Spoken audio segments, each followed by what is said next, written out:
Hey everyone, it's Jen with Timeline Tarot, and this is a very, very special Planet Parade Tarot reading just for you, my friends. I know that I did one last month, but last month we had 6 planets visible to us in the night sky. As of February 28th, we will have 7 planets visible. That means that Saturn, Mercury, Neptune, Venus, Uranus, Jupiter, and Mars will all be observable simultaneously. Now, although you'll be able to see many of them with the naked eye, most of you will need binoculars or even a small telescope in order to see all 7. You can also use one of the many free sky alignment apps available on your cell phone. I know that I just recently downloaded one for free. This month's parade with all 7 planets lining up will be the last one for the next 15 years. So it will be 2040 when Saturn and Jupiter are back on the same side of the sky, if you will. So I do believe that these messages will be super special for all of us. I'm going to begin with Aries and work my way around the zodiac wheel here, ending at Pisces. Timestamps, as always, will be in the description box below. I've set the intentions of this reading to be for your sun and moon placement. That's it. You're welcome to look at either of those placements, both of those placements, or maybe even another placement that you regularly follow. If you're not sure what your placements are, in the description box below is a link where you can obtain your free birth chart. Just take a look at that site and then come back here and click on the timestamp for the respective placement or placements that you wish to view. Do keep in mind this is a collective general reading, not individualized or personalized to you, and therefore messages may come through today that do not fully resonate. And if that happens, please don't get upset. It just means that that one particular message is intended for someone else of your sign or your sign's placement. So with a collective reading, whether you're watching it here on my channel or someone else's channel, always keep that in mind. Just take what fits, how it fits, and leave what doesn't. With all that said, let's begin. Hello, Aries. Let's see, what is your special Planet Parade message at this time? You have Fool's Embrace, transmuting pain. This is card number 22. You also have Full Moon in Virgo, take inspired action. And then you have Ring Around the Moon, protection.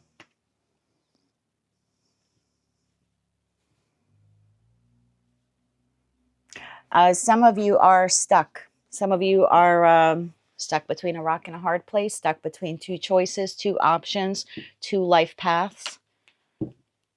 Now, whether or not that's, between 2 situations or 2 environments or 2 connections or, various patterns in your life or maybe even habits, there's something here where like you need to leave something and move to the new.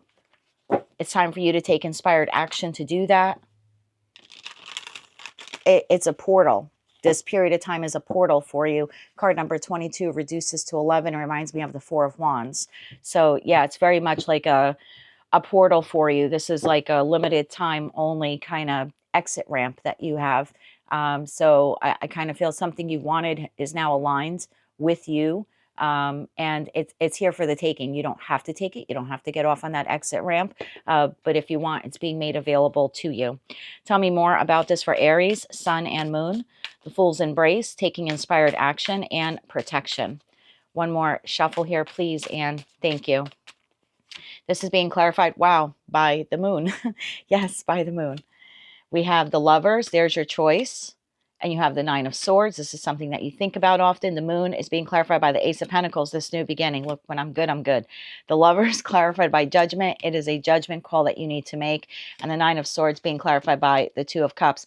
For some of you, this is, between 2 lovers or between being single and becoming partnered, or maybe you're partnered and you're contemplating becoming single. If you want to take this as a career and finance reading, you can certainly do that. I'm leaning more towards love here because of the Lover's card and the 2 of Cups, but you take it how it resonates to you. Bottom of the deck, we have 7 of Cups, so there is some confusion here. You have the 4 of Wands, which I called it when I saw card number 22. I said it gives me that 11-11 portal feeling of the 4 of Wands. So there we have that here. And then we have 2 of Swords, which is your crossroads. So bottom of the deck, we have 10 of Pentacles. You're striving for success. You want success with whatever this is, a career path, your personal connections, any volunteer work you do. Again, take the messages how they resonate to you. In love, you're looking for success. Your end goal is 10 of Pentacles, Queen of Cups, Knight of Wands. whatever direction I move in, whatever inspired action I choose to take, it needs to be something that I love wholeheartedly, unconditionally, and something that will, I almost want to say like be fruitful and multiply is kind of the feeling. You want something that will continually grow and that you can invest in and that will invest in you in return. So there's definitely a choice here on the table for the Aries collective. I think you're really worried that you may make the wrong choice or you may make the wrong decision. Seven of Cups talks about confusions and illusions. The Moon card very well can talk about illusions and confusions. If we think about the Moon card in terms of our 3D life, at night when the moon is out, it's very difficult to see the next step, right? You can't see that far ahead. And so for some of you, you want to take that Knight of Wands inspired action, which is your sign, by the way. That's fire energy, Aries, Leo, Sag. So you want to take inspired action towards whatever this new opportunity is, but you're afraid. You're afraid of taking the next path. Maybe you can't fully see how this will play out. So you know the direction you want to go in, but you're not quite sure how to get there. It's kind of like I'm at A and I want to get to B, but I don't know how to build the bridge A to B. I hope that's making sense for at least someone watching. So the 7 planet parade is encouraging you, like, this is the time now to take inspired action, to make the judgment call about whatever direction you want to go in, but to finally make it instead of just kind of sitting in limbo or sitting in that 2 of Swords. It's time for you to move forward. I feel like you are protected in multiple ways here. I know that you're really worried about it. 9 of Swords. That's like the mental entrapment, right? Not being able to rest easy about the decision or making the decision, or maybe just for some of you, the mere thought of having to make this decision stirs up a lot of fear and anxiety for you. Definitely have 3 cards here. The Moon, the 9 of Swords, and the 7 of Cups, all pointing to some kind of fear and desire. I was going to say desire. Maybe some fear and anxiety about the desire to move forward, because I almost feel like once you make this decision, you can't go back. You can't go back. You can't go back home. You can't go back home once you make this decision. Very interesting message there. Yeah, like once you walk through the portal. So this is almost now giving me the feeling like you have 1 foot in the old life and 1 foot in the new life. And you know that once you move that 1 foot forward, the door behind you shuts. You can't go back. Or if you take the foot that is forward and move it back, that door now shuts on you and you can't move forward in that direction again. Doesn't mean you'll never move forward, but not in that one particular direction. You may have adjacent possibilities come up in the future, but that one door closes. So now I'm starting to understand your hesitation. However, the divine is telling you you're protected. Both the masculine and feminine energies within you are protected, and whatever love connection this is protected, almost like in a bubble of light. Oh, in a bubble of light. This is definitely a decision that you'll be making. I don't think you're making it exactly during the planet parade, but I think with your ruling planet of Mars being a bit wacky right now, or has been, maybe that's why, because it was retrograde, you weren't quite sure how to move on this. But now that it's gone direct, I actually think you will be taking inspired action. The divine is definitely calling for you to move your life on a new path, in a new direction, to kind of like overcome these fears and doubts and concerns that you have. So yeah, it's time for you to embrace this fool's embrace the new journey. I know that what you want to strive for is the 10 of Pentacles, but your opportunity to get there is here. It's just up to you now, my friend, if you want to take it or not. Again, that exit ramp is being made available to you.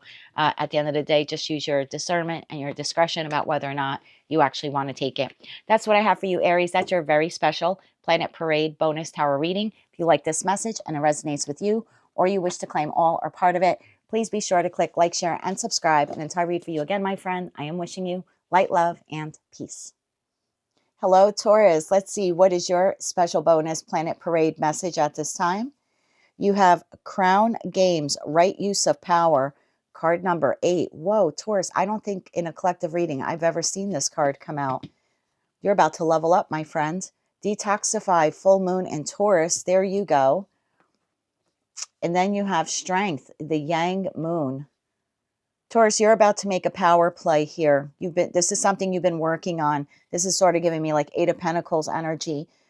You've been working at something slowly and surely, not giving up on it. So this is almost like working 8 days a week, right? When there's only 7 days in the week. You're detoxifying yourself from something, a mindset, a relationship, a connection, a pattern. And it's taking you a lot of strength to get here. But you're about to checkmate someone, I just heard. Taurus, you're about to checkmate someone. Okay, let's find out, what is this all about for the Taurian collective, Sun and Moon? Tell me more about Crown Games, Detoxify, and Strength. You have something toxic in your life, Taurus, that you know you have to move away from. Again, a pattern, a mindset, a particular situation, environment, connection. This is the right use of your power, because whatever's been toxic in your life is the wrong use of power, right? Someone using their power over you to keep you stuck or to keep you stagnant. And this is now you using power in the right way, in a very strategic way. Bottom of the deck, Death. I'm telling you, you're putting an end to something, Taurus. And if it's not your reading, just, check another placement. Tell me more about this for Taurus, Sun, and Moon. Crown Games, Detoxify, and Strength. It's taking you a lot of strength to get here. If you had to detoxify yourself from this in the past, you may have stumbled. You may have resisted. Not no more. Not no more, Taurus. Tell me more about this for Taurus. One more shuffle, please, and thank you. We have the Five of Swords. We have the Two of Swords. And we have the Seven of Swords. Almost every reading that card comes out for you. Five of Swords clarified by the Ten of Cups. Two of Swords clarified by the Six of Pentacles. And the Seven of Swords clarified by the Nine of Wands. Not wanting to do that toxic pattern anymore. Bravo to you, Taurus. Bottom of the deck, Two of Pentacles, Six of Cups, and a Knight of Pentacles. Slowly but surely moving on. Bottom of the deck here, now we have the Two of Cups, the Queen of Cups, and the Emperor. I love where you're headed once you make this judgment call. I really am. So, Taurus, you've been in a situation, environment, or connection that maybe at one time you thought was your Ten of Cups. I don't know. This could be a friend you really thought was your best friend, right? This could be my friends for life. I'm growing old with this person on my life's journey with me. For some of you, the 10 Cups could represent your actual family, whether they're your blood family or not, right? This would be a group of people that you feel at some point you were aligned with and they were aligned with you. For others of you, this could be a partner, maybe someone that you had the 10 of Cups with or wanted the 10 of Cups with. Some of you, you could be married to this person. Take it how it resonates to you. But at some point, whomever or whatever this was, it was wish fulfillment. However, whomever or whatever this was has abused their power over you. And you're seeing that now. You're seeing that what you thought was a 10 of Cups and you were fighting to have this, fighting to hold on to this, fighting to turn or change the situation, environment, or connection into what you want it to be. You're giving up the fight. But you're not giving up the fight because you're weak. You're giving up the fight because you're strong and you're reclaiming your power. Whereas this individual or situation, again, environment or connection, use their power to suppress you or to hold you down. You're using your power. Again, I go back to checkmate. I'm seeing like literally two people playing chess. And this is you allowing the other individual to think they're winning this whole time. You're allowing them to think you're winning. And then before you know it, you're just literally wiping them off the board and calling checkmate. So something or someone here that again, you thought was your wish fulfillment, or maybe at some point they were. Maybe at some point you did have the 10 of Cups, but that doesn't mean it was intended to last the rest of your life. You know what I mean? Because at some point this became abusive in some form or fashion, took advantage of you. Now, for all I know, this could be a career path, right? You could have a job where at some point you were like, wow, if I land that job, it's going to be everything I've ever wanted, right? That was my dream job. I went to school for it or I apprenticed for it, whatever. And now that you've been in it for a good amount of time, you're like, wow, this really isn't all that it's cracked up to be, right? These people are two-faced, or they have betrayed me, or I'm continually skipped for promotions and raises. There's something like that where you're just like, the juice is no longer worth the squeeze. I keep fighting here for recognition and reciprocity and validation from something that if it was truly my 10 of Cups, I wouldn't have to fight so hard for it. It would be as reciprocal towards me as I am to it. It would show up in my life the same way I show up in its life. So again, for some of you could be career. Take it all how it resonates to you, but you're using your power the right way. And whatever this is, they've actually been using their power the wrong way, in a very selfish way. Detoxify. 2 of Swords to the 6 of Pentacles. This is you saying no more. I'm using my intuition. I'm going to remove this breadcrumbing, again, person, place, or thing from my life, right? This is the example community group that I donate an extraordinary amount of time to. And in return, I barely get a thank you. This is the friend I always show up for. I barely get a hello or a good morning, or they never even ask how I'm doing. This is the lover that I at one time thought I had the 10 of Cups with, or I wanted that with them. But really, when I look back, or I sit back and analyze the situation, I see that this person is breadcrumbing. There's no reciprocity here at all. Maybe I was blind to it in the past. I didn't want to see it, or I thought this person would change. But I'm speaking to a Taurus collective here, Sun and Moon placements, that have decided it's time to detoxify this from my life. Again, person, place, or thing. Strength. It's taken you a lot of strength, one, to deal with this, because I don't know for some of you how long this has been going on for. I mean, for some of you, it's up to 6 years. Could even be up to 8 years with that 6 of Pentacles to the 2 of Pentacles. So take it how it resonates to you. But the deception has been going on for quite some time. So whomever, whatever this is, they have not been on the up and up. They have been lying to you, or cheating on you, or betraying you in some form or fashion, giving you false hope, right? Taurus, you'll get the raise, you'll get the raise, you'll get the raise, you'll get the promotion, you'll get the promotion, and it never freaking comes. This has kind of left you battered and wounded to some degree. Are you giving up? No. But you're giving up on this. Like, you're giving up with putting up with that. You're way more balanced now, and you're way stronger now than you were. Again, I kind of get the feeling like maybe this is something you've wanted to separate from in the past, but you've been reluctant to, right? That's the job I've always had, but that's my family. That's my wife. That's my husband, you know, or that's my partner. But there's something here where you're looking at this. I wish you could see the cards the way they're lined up, but the 9 of Wands, the battered and bruised Taurian here that I'm looking at, is looking right at that 6 of Pentacles and looking right at that 10 of Cups, and just saying there is no equal give and take here.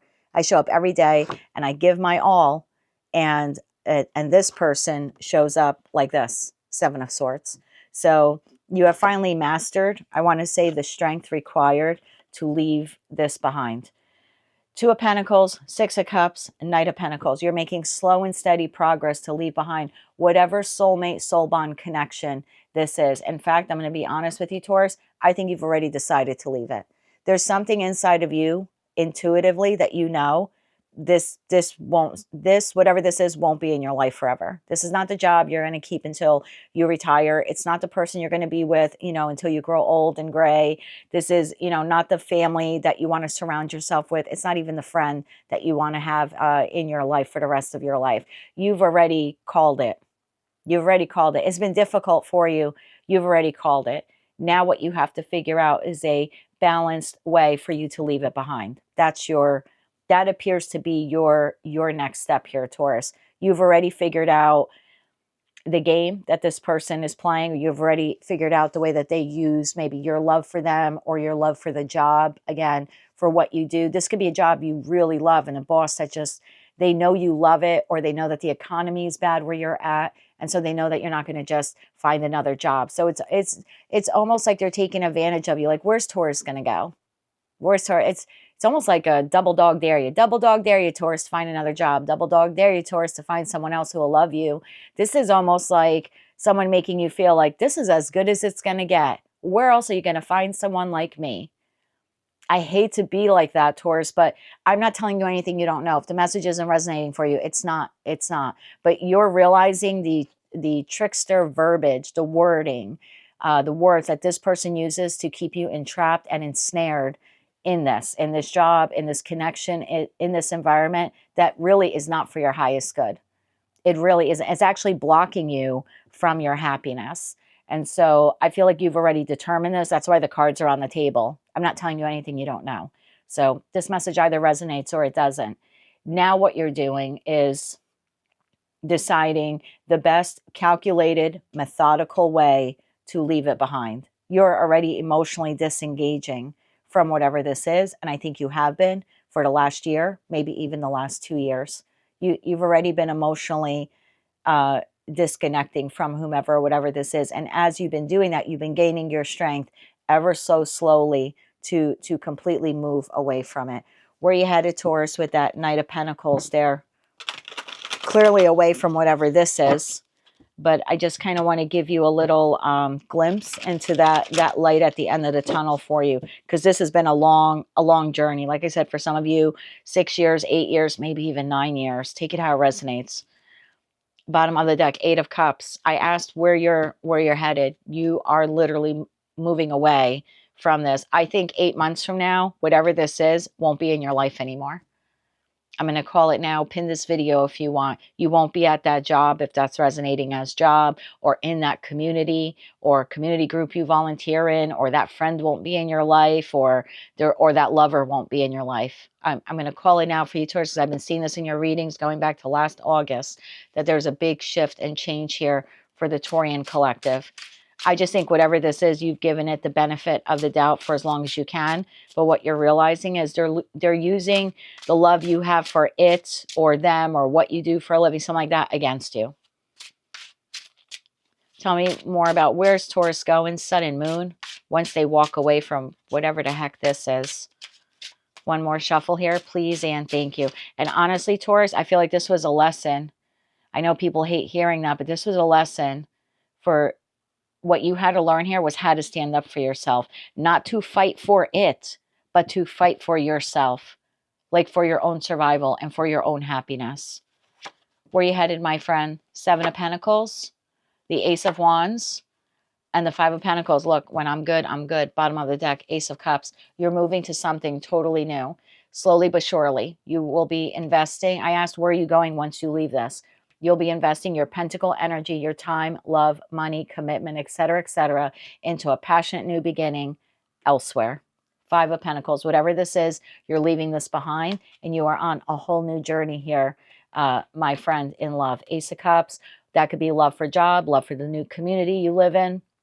There's a big shift here happening, Taurus, within the next 8 months, but it all begins now. I think the energy of this planet parade for you is allowing you to see this situation, environment, or connection for what it truly is, and you're realizing it's time for you to detoxify it. And I think I said in one of your readings, you can't heal in the environment that makes you sick.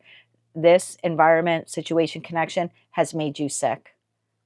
That whether it's affected your money, or your health, and where you're headed. I'm telling you, some of you, if this is love, there's that Knight of Cups again. We keep seeing Page of Cups, Knight of Cups. So, this would be you're moving towards a job that you're really going to love. This would be the new job offer. If this is a friend you're leaving behind, this is a new friend, soulmate, soul bond, coming into your life, headed in your direction or being put on your path. Same thing if this is family or family member you're leaving behind. That's a new soulmate that kind of replaces that family member. And yes, if you're leaving behind a toxic love connection, you have new love on the horizon. As soon as you close this out, and I do think for many of you, it's within the next 8 months, or maybe even by Leo season, because, the 8 of Cups could signify 8 months from now, and I'm doing this reading on February 28th, or it could just be the 8th month of the year, which would be August. So sometime between now and the end of July. Take that all how it resonates, Taurus. That is your bonus Planet Parade Tarot reading. If you like this message and it resonates with you, or you wish to claim all or part of it, please be sure to click like, share, and subscribe. And until I read for you again, Taurus, I am wishing you light, love, and peace. Hello, Gemini Twin Gang. Let's see what is our special bonus Planet Parade Tarot reading. We have the Crossing Initiation, card number 54, which reduces to 9. So you're coming close to the completion of something. You then have Full Moon in Capricorn. Take a reality check. Oof, look at the divine. And then you have Moon Rising, Truth. Wow. So there's a truth here that you're not acknowledging in your life, Gemini, for some reason. You're sort of at this Two of Swords, Two of Wands kind of moment here. It's time for you to have a real grounded Capricornian energy here, reality check. Now, for some of you, this could be in your career and finance. Let's see what Tarot has. Tell me more about this for Gemini, Sun, and Moon. And again, if you want to watch this for another placement, you're welcome to do that also. But I did set the intention for sun and moon. Tell me more about the crossing, having this reality check and the truth. There's a new portal. Look at that. I never noticed that in that card. I don't know if you can pick it up here, but there's a new portal on this path that you're on. It's like you can continue to stay on the path you're on, or you can go into this portal. I think it was Aries that I said, I don't know, when I channel, I don't remember the messages. It's like they come through me and then they're out. I have to watch the video like you do to see the messages that channel through. So yeah, it might have been Aries, where I said it's kind of like the exit ramp. That's sort of what same feeling. You can stay on this path, on the trajectory that you're currently on, or you can have a reality check that the way you're doing something isn't working. And that's the truth. You're going to own that truth. What I'm doing isn't working. I'm taking this opportunity to move in a new direction. Yeah, nines being the end. I'm putting an end to staying on this path. Wow. Okay. Tell me more about this for Gemini, sun and moon, please. Bottom of the deck, the Tower. Boof. And I think the Tower came out in your other reading where I was just like, yeah, this is the epiphany moment. The path I've been on, I can't stay on this anymore. I can't continue this pattern. Or, I don't know, maybe for some of you, this is like you being single and you're like, you know what? The truth is I need to take a reality check. Do I like my independence? Yes. Do I want to be alone forever? No. I'm going to take the off ramp now of singlehood. I'm going to find my partner. I'm going to find my life partner. Could be something like that. Or the way you're doing work, or just the way you're doing life. This is a reality check moment. I don't want to be on this path anymore. Tell me more about this for Gemini. Tell me more about this for Gemini, sun and moon. One more shuffle. Thank you. We have the Four of Wands. I think Aries had the same card, the 1111 portal. And I had said this looks like a portal to me. So let's keep going with this message, Gemini. You have the Hermit taking a reality check, right? Going within. The truth clarified by strength. Takes a lot to admit this to yourself. The Four of Wands being clarified by the Knight of Wands, taking inspired action now to move towards that new portal, or that new way of living. Hermit being clarified by the King of Wands. Look at that upgrade. I'm not only going to take inspired action, I'm going to do it in a very mature and responsible way because it's good for me and my future. That's the reality check. And the Strength card being clarified by the Six of Cups. Gemini, bottom of the deck. King of Cups, we've seen him in your reading before. Nine of Wands and the World. I'm telling you, when you're getting off of the road you've been on, you, my love, are getting off of the road you've been on. And you know this, you're a highly intuitive sign for an air sign. I say this all the time. You have the High Priestess, you have the Queen of Pentacles, and you have the Eight of Wands. There's something that you've been doing in your life, and this sort of gives me almost like the feeling of that tarot card for this week that I pulled for you, the Ten of Swords, right? So you know what this is. I'm not going to repeat the same message. You know what this is. You've learned from it. You know that it's not serving you well, and you're ready to move forward in inspired action towards this new life path, one that you feel will make you very happy, whether it's in career and finance, like I said, or love and romance. Taking a reality check, full moon in Capricorn, clarified here by the Hermit and the King of Wands. I'm not only going to take inspired action to move into this new direction or onto this new path. I'm not going to do this haphazardly or foolishly or inconsistently like the Knight of Wands would do. No, I'm going to take the inspired, mature action like the King of Wands would do. Really looking at the big picture. That's what King and Queen of Wands do. That's their energy in tarot, where Gemini, our sign, we look at the little details of everything. And maybe that's why we procrastinate sometimes, and people think it's because of our dual nature, right? The twins of Gemini, oh, they can't make up their mind. No, it's because sometimes it's not that Gemini can't make up their mind. They get lost in their mind. There's a reason why 8 of Swords, 9 of Swords, 10 of Swords is all attributed to Gemini in tarot, because we can get lost in that as an air sign. So this is you looking at the broader picture. Our opposite sign is Sagittarius, is King of Wands. So I'm not getting lost in the soup anymore of the details, because doing that just keeps me stuck and stagnant, keeps me on the same path, keeps me moving in the same direction. Instead, I'm taking a reality check here, just almost reality check, because you notice we have like no swords here. So it's almost like the reality check is my mind has been the problem.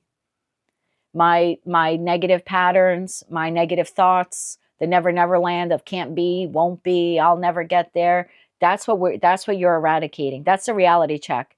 That the life path you want to move on to, the only person getting in your way has been you.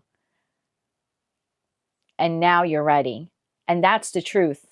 That's the truth. And it's hard, right? Strength card to the truth card. That's something really difficult to admit, because it's a lot easier to say, well, I've been repeating this pattern because 6 of Cups, I learned it in childhood. That's the way I was raised.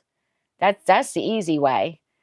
But it takes a lot of strength to say, I was wrong. That's hard for a Gemini to say, I was wrong. Just because I learned this in childhood doesn't mean that it's the right way to behave, or it's the right way to think, or it's the right way to move in the world. This could also be you deciding to move towards a soulmate, soul bond connection. Maybe your reality check here is, I don't want to be alone anymore. I could be speaking to a single Gemini where you have been afraid of putting yourself out there. And so you've been using the excuse, sorry, don't get mad at me, there's no one out there for me. There's no, yeah, I've tried. There's no one out there for me. Bullshit. No, you really haven't. And that would be you speaking the truth to yourself. Like, yeah, the reason why I'm still on the road of singlehood is because I really haven't taken inspired action to walk through that portal and make myself vulnerable to find someone. So take it all how it resonates to you. You've been holding yourself back and sort of blaming everything and everyone else, right? I smoke. I'm going to use my own example. I smoke because the world makes me stressful. No, I smoke because I have not learned other ways to cope with stress. I've not learned healthier and better ways. And man, it takes a lot of strength for me to admit that. It's not the rest of the world's fault that I smoke. It's my own. It's a choice that I make. And, again, whatever this is for you, this mindset, this lack mentality, this habit, this pattern, being trapped in a relationship you don't want to be in. And you're like, well, I can't leave. I can't leave because of ABC and I have all these resources tied up with this person. Bullshit. The truth of the matter is, you're the only one getting in your way of leaving that connection. Or you're single and, well, I can't meet anyone because there's no one out there for me. Bullshit. You haven't taken inspired action to actually put yourself out there. So you're at the crossing. You have a new portal opening up for you. For some of you, it's been sitting open here, glowing brightly, like here I am. It's like the lighthouse, right? It's like the hermit here, like here I am, shining its lantern.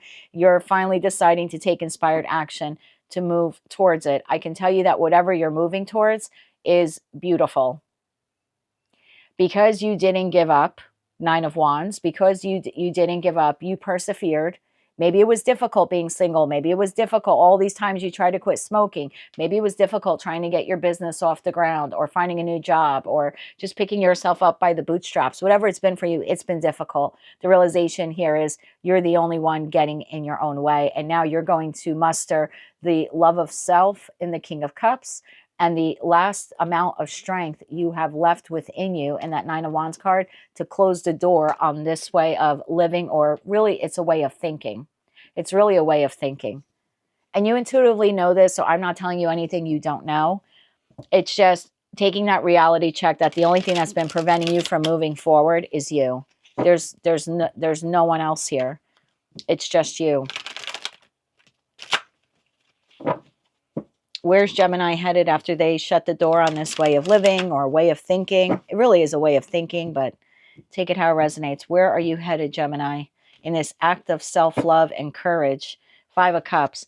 That came out in that other reading too. Yes, having to leave this behind, this mindset, this pattern, this person, this environment, this situation.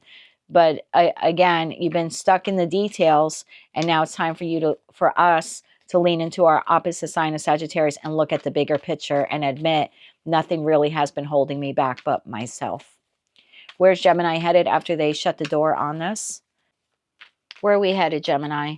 Once we shut the door with that World card energy there, the lesson has been learned. The World card can also talk about completion, almost like a graduation in life, right? You've learned something valuable here. I think the lesson you learned is because I don't want you to think like I'm pointing the finger at you. I'm part of the Gemini collective. we've been the only ones that are holding ourselves back. So where are we headed to next? Let's get one more shuffle here for Gemini, Sun, and Moon. Thank you. Where are we headed, Gemini? Nine of Cups, wish fulfillment. I don't know what this is, but we have been holding ourselves back from it. The job we really want, the career path we really want, the healthy lifestyle we really want, financial abundance we really want, the type of relationship we want, the love partner we want. The Fool. Oh my God. Do you know how rare it is to get the World card immediately followed like that by the Fool card? The ending to this ushers in a whole new beginning, which leads us to our wish fulfillment. Again, whatever that is. And then we have the Devil. I'm going to clarify that Devil. Gemini's like, damn, we were doing so good. Tell me about the Devil here. The Devil can be a good thing. The Devil is Capricorn energy, which we do have here, the full moon in Capricorn. So I almost feel like it's victory over that toxicity, which has been our mindset. But let me clarify that for you. Tell me a little bit more about the Devil here. One more shuffle. It's like we tamed the beast. Oh, we tamed the beast. Yes, Six of Wands. We have victory over the Devil, and the Devil has been our mind, the entrapment of our mind, because the Devil is the negative thoughts as well. It's not just, toxic patterns or toxic addictions or something like that. The Devil also could signify our toxicity in the way we think about things. The Knight of Pentacles and the Nine of Pentacles. Look at that. So yeah, justice, karmic justice. Remember I said that World card could mean a completion, like a graduation, a spiritual elevation. Hermit to the World card definitely could be a spiritual elevation. This was a valuable lesson we had to learn. And most of us have learned it, or we are on the precipice of learning it. And all we really had to do was take a reality check. The only thing stopping me from moving my business forward or re-entering the dating pool or meeting the one or having a better lifestyle or a healthier lifestyle, by eating better, exercise, whatever, has been me. And in this new beginning, you have conquered that Devil, whatever that has been for you. Something rooted in your childhood, a childhood trauma. Again, something going back to your childhood or the way of thinking, or I've always been this way, or I've always done it that way. Wow, the complete eradication of it. Six of Wands, the Knight of Pentacles, and the Nine of Pentacles. It's been a long road to get here, but you are claiming victory and independence over whatever I'm going to call it mental toxicity here that you've had. Again, I can't leave that relationship. How do I do it? And you throw out all of these excuses and reasons why you can't. And it's like you've been the only thing in your way. I can't enter the dating pool. What if? You're the only thing getting in your way. Same thing with anything else. This is karmic justice for you, my friend. I shit you not. It leads you to the Ten of Pentacles. You now have the Nine of Cups and you have the Ten of Pentacles. Complete emotional and even financial abundance. Am I saying that it's going to be easy every step of the way from here on out, rainbows and unicorns? No, I'd be a shitty Gemini friend and tarot reader if I told you that. I'm not going to sell you on that pipe dream, but you are a hell of a lot closer to it than you would be if you stayed in this. And that, my friend, is your reality check. And the Moon, you don't see it coming, but you do. Look at that. Nine of Pentacles, Queen of Pentacles, and the Two of Cups. For some of you, this is complete financial abundance, financial prosperity. For others of you, it's a cleaner, healthier way to live. It's a more successful business. And yes, for others of you, this is a really strong love connection that can go the distance all the way to the Ten of Pentacles. So yeah, I love this for you, Gemini, for us. It's the reality check that the only thing that's been getting in our way from everything we've ever wanted is us. That is what I have for you, Gemini. That is your very special bonus Planet Parade Tarot reading. You are at the crossing. Time to get off. Time to take the exit. That's what I have for you, my dear. If you like this message and it resonates with you, or you wish to claim all or part of it, please be sure to click like, share, and subscribe. And until I read for you again, I'm wishing you light, love, and peace. Hello, Cancer. Let's see. What is your special Planet Parade message? You have Skywriting, the Fates, card number 49. New Moon in Taurus, know your worth. And then Moonstone, slow it down.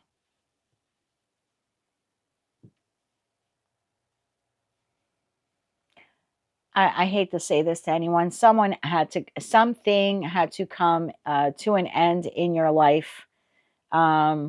It was fated. It was written in the stars, if you will, for this to have ended. There was a lesson here that you had to learn your worth.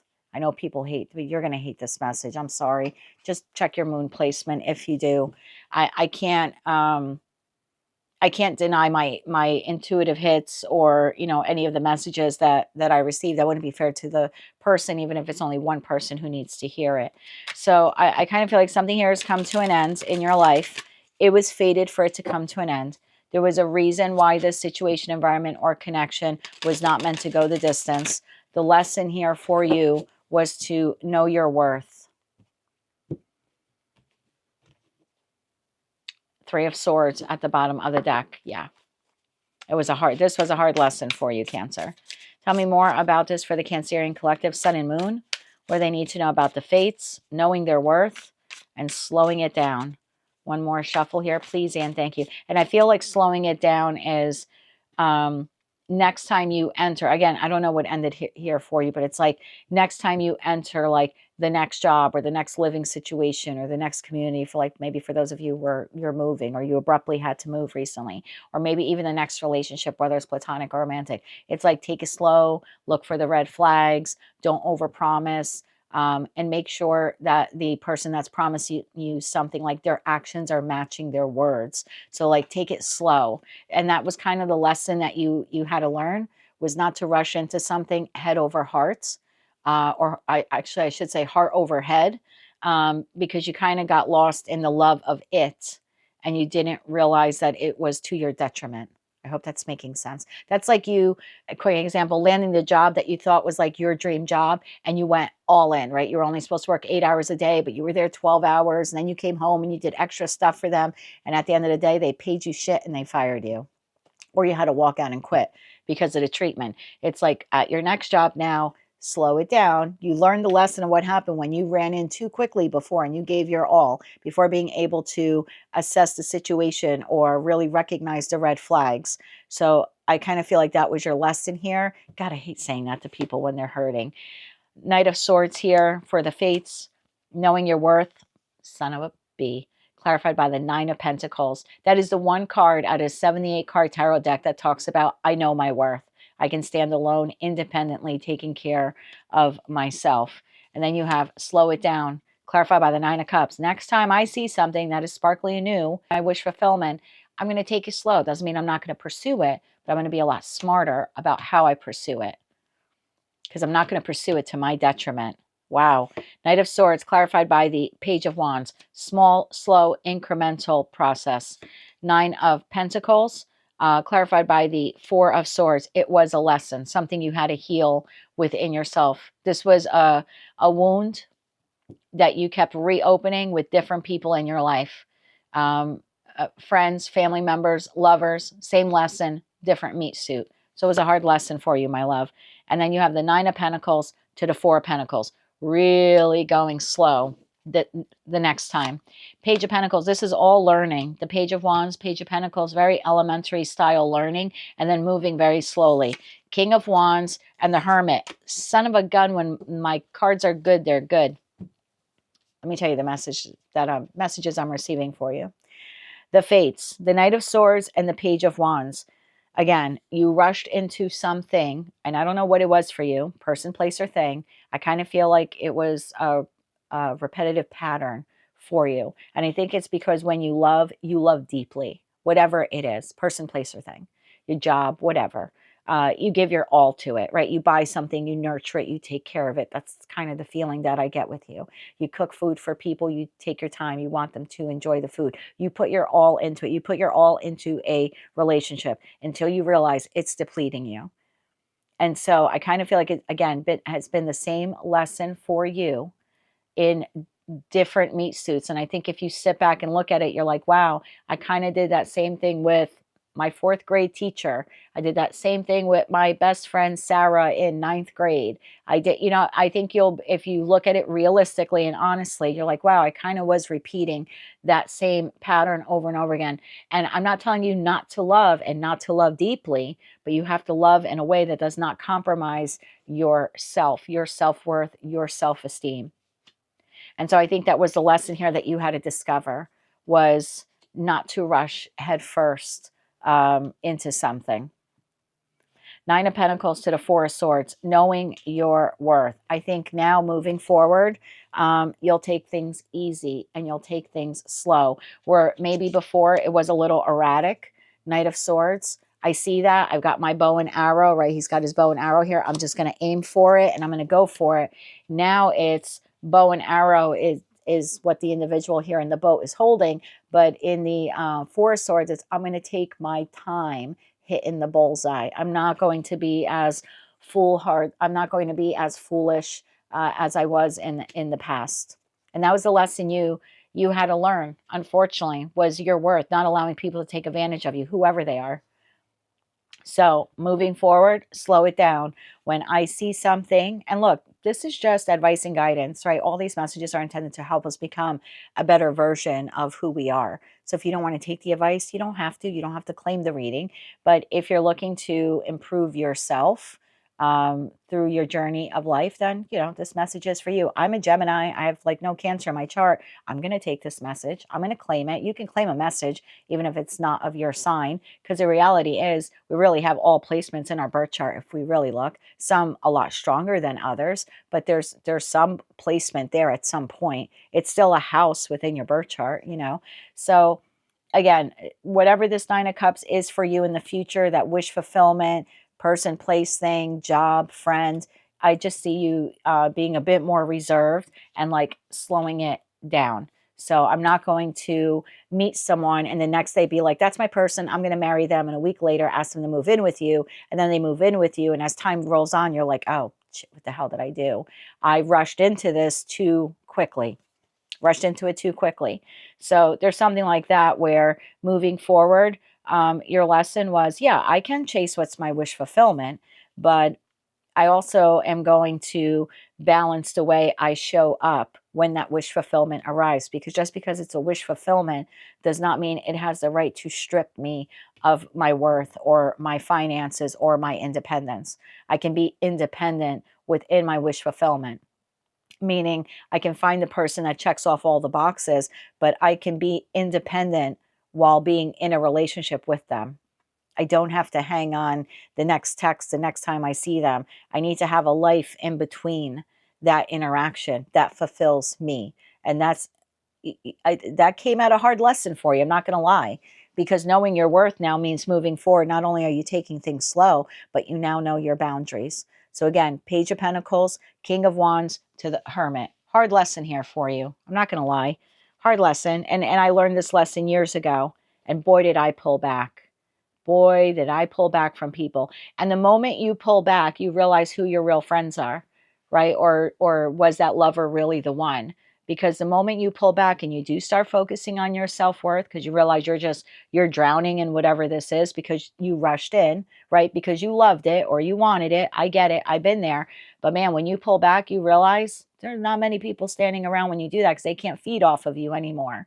So I went through that lesson, and I kind of feel like this was a lesson for some of you. So yeah, moving forward, before I take inspired action towards what it is that I think I want, I'm going to do some hermit mode here. Self-reflection, introspection, and really think about, is this really the job that I want? And maybe it is the job I want, but just because it's 40 hours a week doesn't mean I have to work 60 hours a week.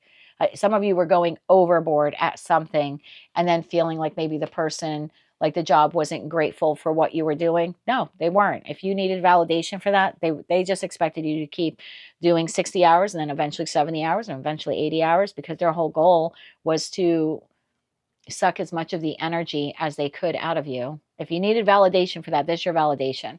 And for others of you, you rushed into a relationship at the expense of yourself, or you lost yourself in it. Even if you didn't rush into it, you lost yourself within it. You lost your independence. And again, I don't think that next time around you'll be making the same mistake. Page of Swords, Death, and Nine of Swords. Hard lesson. Think about it all the time. There wasn't anything you could have done differently, or the other person even, believe it or not.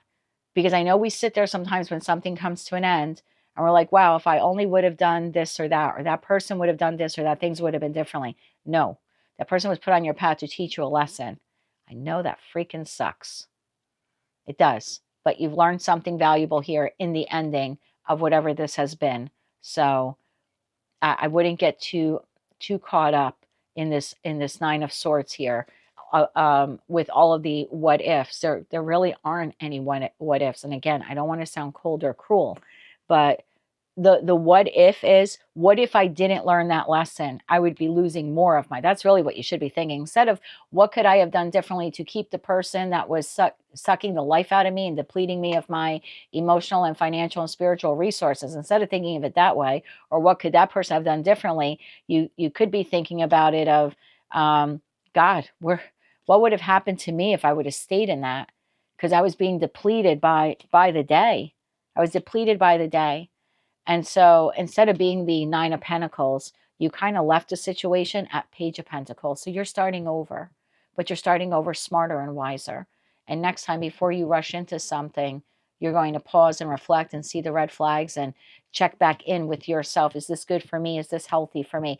Look, and this doesn't have to be anything monumental like job or relationship.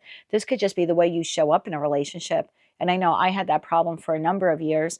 I was so eager to keep people in my life that I thought they were part of my Nine of Cups. They were part of my Ten of Cups. They were friends that I made like family, that anytime they needed something, I was there. I could have worked myself to the bone during the day and I was exhausted. But then a friend wanted to hang out at 9, 10, 11, 12 o'clock at night because they were bored and lonely. I was like, all right, let me get my coat on. I'll be right there.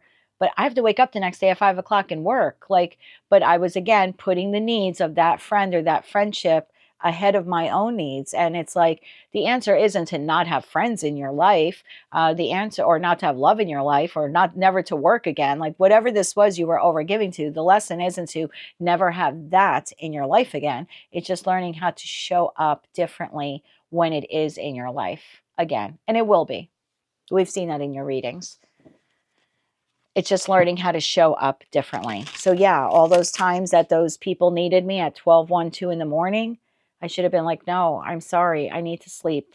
I can be there for you tomorrow after work, but I need to be up at 5 a.m. Instead, it was to my detriment. I was putting someone else over me. And look, every once in a while, it's great to be there for someone. But when they're routinely doing it and knowingly taking advantage of you and you're allowing it, not only do they not know your worth, you don't know your worth. You know what I mean? So a hard lesson. We all have to go through it, and I'm sure I'll have to go through it again with other situations and environments and connections.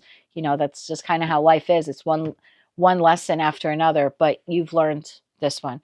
Where are you headed? The Sun. I asked, where are you headed? The Sun. Happier days, showing up in ways that are more balanced for you, and that will usher in a new period of happiness in your life. So where's Cancer headed now? After they make this big shift or have this big awakening, they learn this lesson. Tell me more for Cancer, Sun and Moon. Where are they headed? One more shuffle. Thank you. Where are you headed, my friend? Two of Pentacles. Way more balanced moving forward. Way more balance between what I give you and what I give to me. It's not even so much what they give to you. It's balancing how much of you give to you versus how much of you give to them. That's striking the balance. Four of Wands, a whole new portal that you're walking through, which leads to happiness and success and better, healthier, better balanced connections in your life. And the Chariot, victory and success. Bottom of the deck, you have Eight of Swords, the Hierophant, and the Fool. Horrible lesson you had to learn. I get it. And it plagues you and you think about it all the time. But Hierophant to the Fool card for this type of reading, you've learned the lesson. And now you're able to start again in a whole new way, being a whole new you, putting yourself first from now on. I like it for you. I don't like what you went through to get there. But for those of you that have learned the lesson, you're going to do life differently. You will be showing up differently. And as a result, your connections in the future will be better balanced for you and the person that you're connecting with, whomever they are. And you will find a victory and success in your connections moving forward, as long as you remember to slow it down and not repeat that same mistake. That's what I have for you, Cancer. That is your very special 7-planet parade tarot reading. If you like this message and it resonates with you, or you wish to claim all or part of it, please be sure to click like, share, and subscribe. And until I read for you again, my friends, I am wishing you light, love, and peace. Hello, Leo. Let's see. What is your special planet parade message at this time? Dances on one foot, balancing act, card number 9. So something significant is coming to an end for you. This is a 9-year. 2025 is a 9-year. 2 plus 2 plus 0 plus 5 is 9. And then this is also card number 9. So the way you've been doing life, or maybe something monumental in your life, is coming to an end this year. It'll be a balancing act for you to manage this, to move through it. Last quarter moon in Pisces. Talk less, feel more. So it could be an emotional ending in some respect, maybe where not a lot of words are needed. You're just moving in a new direction. You know it's time to go in whatever direction that is. And it's a feeling that you have. This is, I'm feeling my way through this. Moon in detriment, cut your losses. Wow. When I said you're moving in a new direction, you are moving in a new direction. Yeah, not much left to say. I kind of feel like whatever you're working towards, again, I don't feel like this is abrupt. It's a balancing act. So you're being, a smooth operator with this. But this is you, like, when you get there, not much to say. This would be the Leo who finds another job, secures another place of employment, starts their own business. And then when you go to leave the current job, it's talk less, right? It's just, thank you for the time and the experience. I've learned a lot. I've enjoyed working here, but this is my 2-week notice. Or my last day is, as of today, effective immediately type of thing. Not much to say here. This is a connection that comes to an end, and you just say, thank you for the memories and the lessons, and I wish you well on your journey. And part of me will always love you, but can't have you in my life moving forward. No big discussion needed. 5 seconds, 10 seconds of insane courage, and you're done. You cut your losses and you move on. So again, whatever this is, you've been balancing it out. It's coming to an end for some of you sooner rather than later, but it will be coming to an end by the end of this year. Whatever this is for you, you're moving onto a new path, a new chapter in your life. And yeah, not much for you to say when it comes to saying goodbye to what this is. And I kind of feel like you're really excited for the new hello. And maybe that's why, because you've been working on this for quite some time. To get to the 9s in tarot, or the 9-year in life, doesn't happen overnight, right? It takes 9 years. Think about in tarot, you have to go from the ace all the way to the 9, right? So you get to the 10 and it's finally ended, and you start over. Once you get to the 10, you start over at the ace. So whatever this has been, it's been a long time coming for you. So yeah, not much left to say here at the end, except a goodbye, a thank you, and then moving on. You're doing this very, very calculated, very balanced way. Bottom of the deck, judgment. And it's the judgment call you're making. Wow. Tell me more about this for Leo, Sun, and Moon. Balancing act, talk less, feel more, and cut your losses. For Leo, one more shuffle. Thank you. What do you have here, my friend? The Tower. Some of you, it's happening a little bit sooner than others. For others of you, you're going to need the rest of the year to get there, or the next 9 months to get there. Some of you, it could very well be happening this week. They're collective readings. Take it how it resonates. I know that you're starting off January 1st, 2026, different. Totally different. A different job, a different career path. Maybe you're living in a different state or region of the world, in a different relationship. You go from single to being coupled, or coupled to being single. I know you're starting off 2026 differently. So whatever this is for you, you've been balancing and figuring it out, it's coming to an end. For some of you sooner. For others of you, it'll be by the end of the year. 8 of Wands, talk less, feel more. 8 of Wands, cut your losses. The Chariot, holy Jesus. When you go, you go. By Cancerian season, for a lot of you, your lives will be different. For others of you, definitely by the end of the year. The Tower, Ace of Wands. I told you, you have a new beginning here. 8 of Wands here, clarified by the 7 of Cups. That would be feeling. That actually is Neptune energy, right? So talk less, 8 of Wands, feel more, 7 of Cups. Thank you. I love when these cards just align the way they do. And the Chariot to the Star card. Cutting my losses from whatever this is, and I don't want to say rushing in, because again, I don't think you're doing this in a foolish way at all. Rushing right towards whatever wish fulfillment is for you. Bottom of the deck, Eight of Pentacles. I told you something you've been working on a long time. The Hangman, not a rush decision. Page of Wands, that's your whole new life. Seven of Swords, Page of Cups, and Five of Pentacles. You're doing this in such a strategic way, whether it's you're guarding your heart or you're guarding your finances. This has been a very strategic exit on your part. Balancing act. I want this new beginning in love, in life, in my career sector. This is the epiphany moment. The way I've been doing things no longer works for me. Again, I don't want to be single. I want to meet a new person. I don't want to be in this connection anymore. It's only passion. I need more than passion. I want longevity. It's kind of like the Tower is signifying two different things depending on which group of Leos you're resonating with, because we're all on different timelines. For some of you, this is, I have identified my wish fulfillment, epiphany moment within the next week or two, identifying this new beginning in life that you want. The way I've been doing things, balancing on one foot, hasn't really left me feeling very steady or sturdy, and I want to move towards something that is more solid and grounded, right? So that Tower could be that. For others of you, your timeline is a little bit more sped up. You're a little bit further along. And so this is the week where you're closing the door on the old and literally moving forward towards the new. So again, I have two very distinct groups of you. Some of you, you're literally leaving this behind, like this week. For others of you, it's the mental epiphany. I have to leave it behind and move forward. I don't need to talk about it. I don't want to talk about it. There's no fixing it. Whatever I'm currently in cannot become the Ace of Wands. That's the epiphany realization. Maybe it never was. Maybe it was, maybe it wasn't. Maybe it's Maybelline. I don't know. I'm just trying to inject a little humor here. I'm sorry. It's a heavy reading.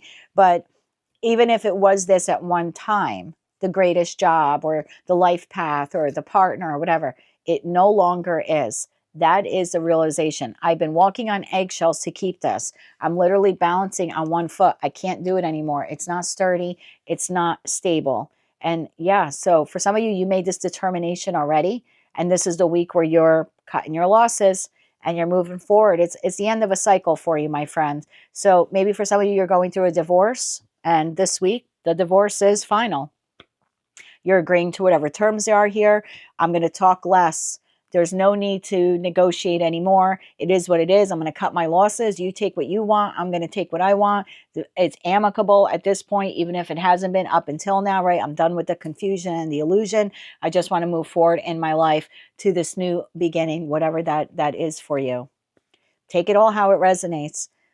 Some of you leaving this behind this week, others of you having the epiphany moment that you're starting off January 1st, 2026, not with whatever this is in your life. Eight of Pentacles to the Hangman to the Page of Wands. This is the Minor Arcana card to the Fool card. So it's like you're just there, because the Fool card is, I know where I'm going and I'm ready to take that leap, right? I've learned all the lessons. I've completed the cycle. The Page of Wands is there anything I have to discover or learn before I take the leap? So again, that's sort of why I feel for most of you, this is the epiphany. So if I had to put a percentage on it, maybe 80% of you, this is a week where you have the epiphany. I'm going to move forward with whatever this is. By Cancer season, I want to be well on my way into my new life, my new job, et cetera, et cetera. And for others of you, because that 80% is like, I know that the direction I want to go in, but I want to be smart about taking that next step. So this is, the card of discovery. Before I'm ready to really take that leap, I just want to make sure I have all my I's dotted and my T's crossed. And then there's the 20% of you where you're ready. You're kind of like, I'll learn as I go, because I know whatever I've been in is not working out for me, and I'm ready to close this cycle up. So wherever you are on the timeline, whether you're having the epiphany this week or you've already had the epiphany in the past, this is the week you're closing it out. In order for you to get to that Page of Wands, that new beginning, you've been very strategic about this. Very slow, very methodical. It's taken you a long time to get to the conclusion. And I'm just going to throw this out there. For some of you, if it's love related, just take this only if it's love, okay? Maybe this connection came to an end because you or your person, there was some kind of Seven of Swords behavior here, adultery or something like that, lies, cheating, lies by omission. But how many times can you forgive a lie by omission? If the person's not honest, they're not honest. For some of you, that connection already ended because you or they had a passionate new beginning. Only take this one message if it resonates to you. But I feel like you're emotionally done with feeling for that person. I don't know if that maybe that'll make sense to one person watching. But it's like, in that respect, this is a week you decide to cut your emotional losses. I don't need to talk to that person anymore. I don't need to reconcile this within me. I don't need the closure. I'm just ready to re-enter the dating world and kind of see what else is out there. I'm going to work on myself, heal myself, work on my finances. So yeah, maybe for some of you, this could be a connection that ended a long time ago, and you kind of still held on to the emotions of it, or you wanted to talk to that person, or you wanted closure, Eight of Wands. In that respect, this message is like, talk less, feel more, cut your losses. No need to spend any more any more energy or any more time on this person. Let's move forward towards wish fulfillment. In that respect, I kind of feel like the planetary alignment is just moving you towards the new alignment for your life, right? Moving you towards this new beginning. So yeah, Leo, that is what I have for you. Talking less, feeling more, wrapping up a cycle of your life. Some of you doing it this week, others of you having the epiphany moment that you're doing it by the end of the year. And I believe you move right for it. I do, because Eight of Pentacles to the Hangman to the Page of Wands is serious. I'm going to put some earth energy really into this, see it from all perspectives. How do I, again, dotting the I's, crossing the T's, because you want to do this in a way that is most beneficial to you. This new start, whatever this is for you. So where's Leo headed here after that Page of Wands? Sun and Moon.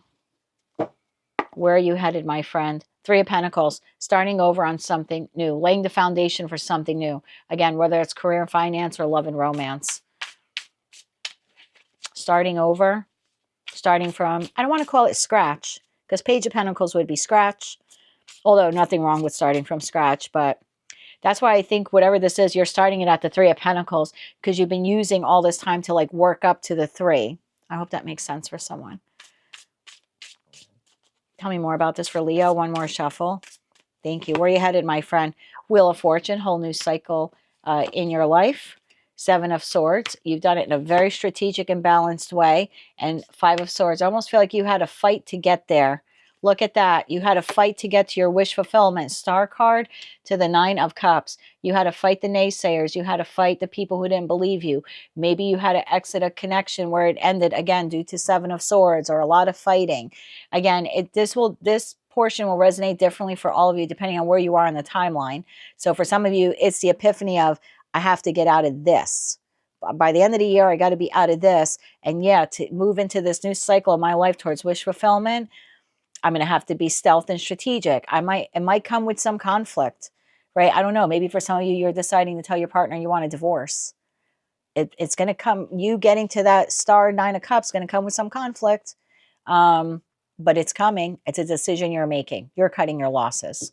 And for some of you where this is, the ending is this week, because it's something you've been, like I said, working on for a long time. I think your next chapter moving forward, you're doing it in a very stealth and strategic like way.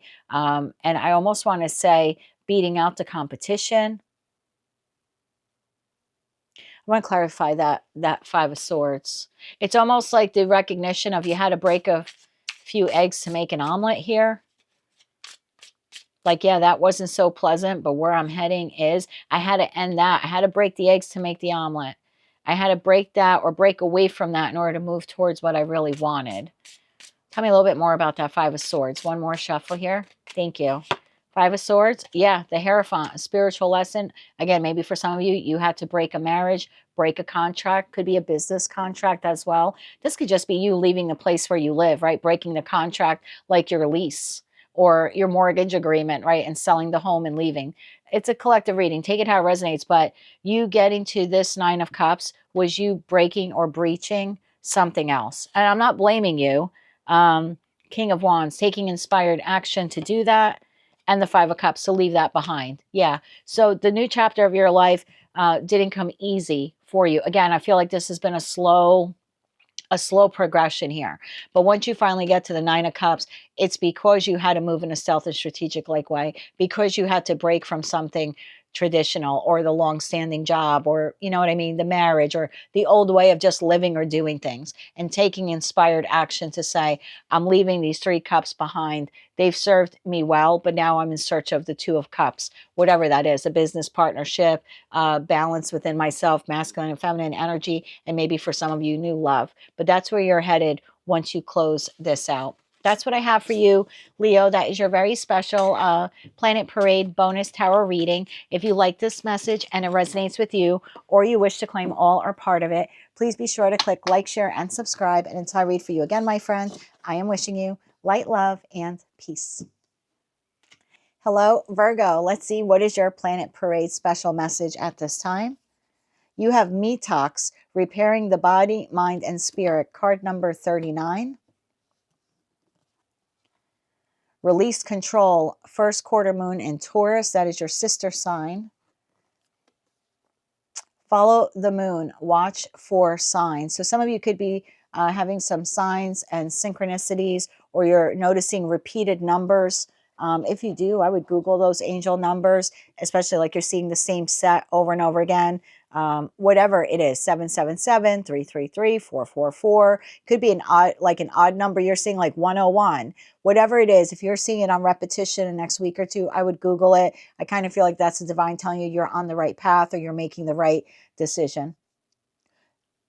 This came up in your weekly read also, so if it's not your reading, please don't get upset with me. There's a need for the Virgo collective. Maybe you're part of it, maybe you're not, for sun and moon placements to repair your body or your mind or your spirit or your finances. There's just something here where you got to detox some negative thinking or a negative energy maybe that's attached to you. There's also a need here to release control.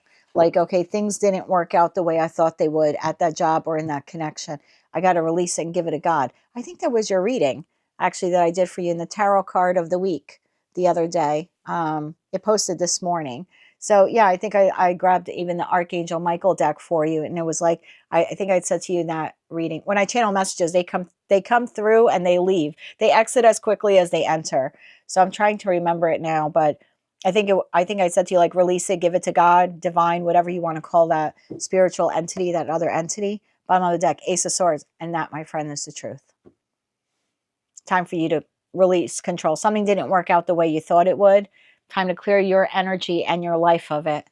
Yeah, watch for signs. And notice the butterfly here. This is transformation. This is scorpionic energy here in that Moonology card. Tell me more about this for Virgo, Sun and Moon. What else do they need to know about Detox, releasing control, and watching for signs? One more shuffle. Thank you. The Hangman, releasing control, clarified by the Ten of Cups, releasing control of what you thought would have been the happily ever after, something like that. Watch for signs. Five of Wands. That's the red flag. I'll get to your message more in depth in a second. The Hangman, clarified by the Three of Cups. Ten of Cups, clarified by the Eight of Wands. Yep, releasing control and moving forward towards happiness, actually, right? And the Five of Wands, clarified by the King of Pentacles. There you are, baby. Strong and steady. Bottom of the deck, Page of Swords, the Emperor, and the Five of Pentacles. That leaves the Star to the Knight of Cups to the Two of Cups at the bottom of the deck.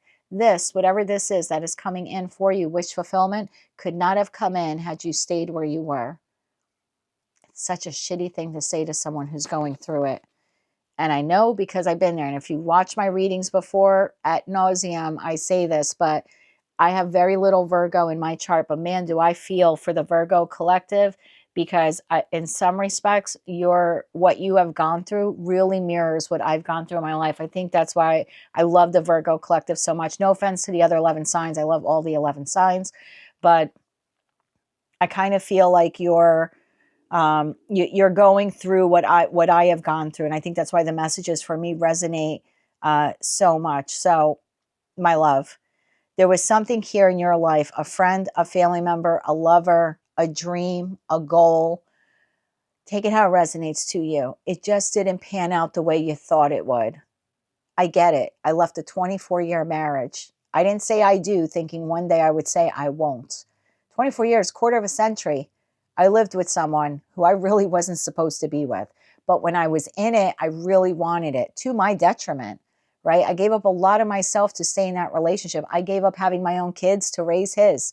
I gave up my goals and dreams and aspirations to help him with his business and launch his career. I lost me. My lesson, and it took me 24 years to learn, is a lesson I will never repeat again. I will never lose me in another connection, whether it's with a friend, a family member, a lover, an acquaintance, a volunteer group I'm part of. I will never lose me again. And it was a hard lesson because all you wanted was happiness with whomever, whatever this is, the job, the career path, you know what I mean? The environment, the family, the friend group, lover. So it's all you wanted was that. But they were not capable of giving you this. And no matter how much of yourself you sacrificed, Hangman could be a card of sacrifice. No matter how much you sacrificed of yourself for it, it didn't turn into that. It wasn't meant to turn into that. The lesson wasn't for that to turn into the 10 of Cups. The lesson here was for you to realize you deserve the 10 of Cups and watch for signs. The moment you see the red flags in the future, that 5 of Wands could be in this type of reading, the red flag card. The discord and the disagreements. And I don't mean you want Chinese and I want Italian for dinner kind of disagreement. No, I mean the ones where the person makes you feel like you're in competition or you're not good enough or you have to sacrifice yourself to keep them in your life. Gonna watch for those signs moving forward. You're a lot more grounded, even though you're an earth sign, and stronger and wiser than you were than you were at whatever this was when it first began. You're a lot stronger and wiser now. And for some of you, you repeated this lesson because maybe you didn't learn it the first time. And I didn't learn it the first time either. So don't be hard on yourself for that. So sometimes we experience the same lesson in a different meat suit.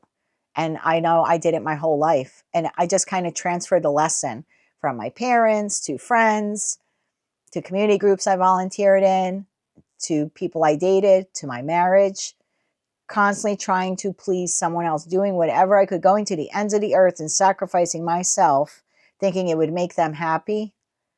Not only did it not make them happy, because they were just energy vampires, I totally depleted myself. So there's a need here for you to detox. You got to detox from this. I know that's easier said than done. And yeah, sometimes, you can detox in a variety of ways. There's going out for walks, becoming more aligned with nature or spending more time in nature. There's yoga, there's meditation, there's watching a funny movie that makes you laugh, getting a manicure and pedicure, whatever it is for you. And it could be a variety of those things, right? You don't have to just do one of those things, but it's repairing the body, mind, and spirit so you start nurturing yourself. So I kind of think for you, Virgo, where you're at right now, for most of you, again, not for all of you, the message here is to find ways, right? Look at life in a different perspective. Look at what brings you joy. 3 of Cups could be a card of joy. Look at things in a different perspective. What are different ways that I can nurture my mind?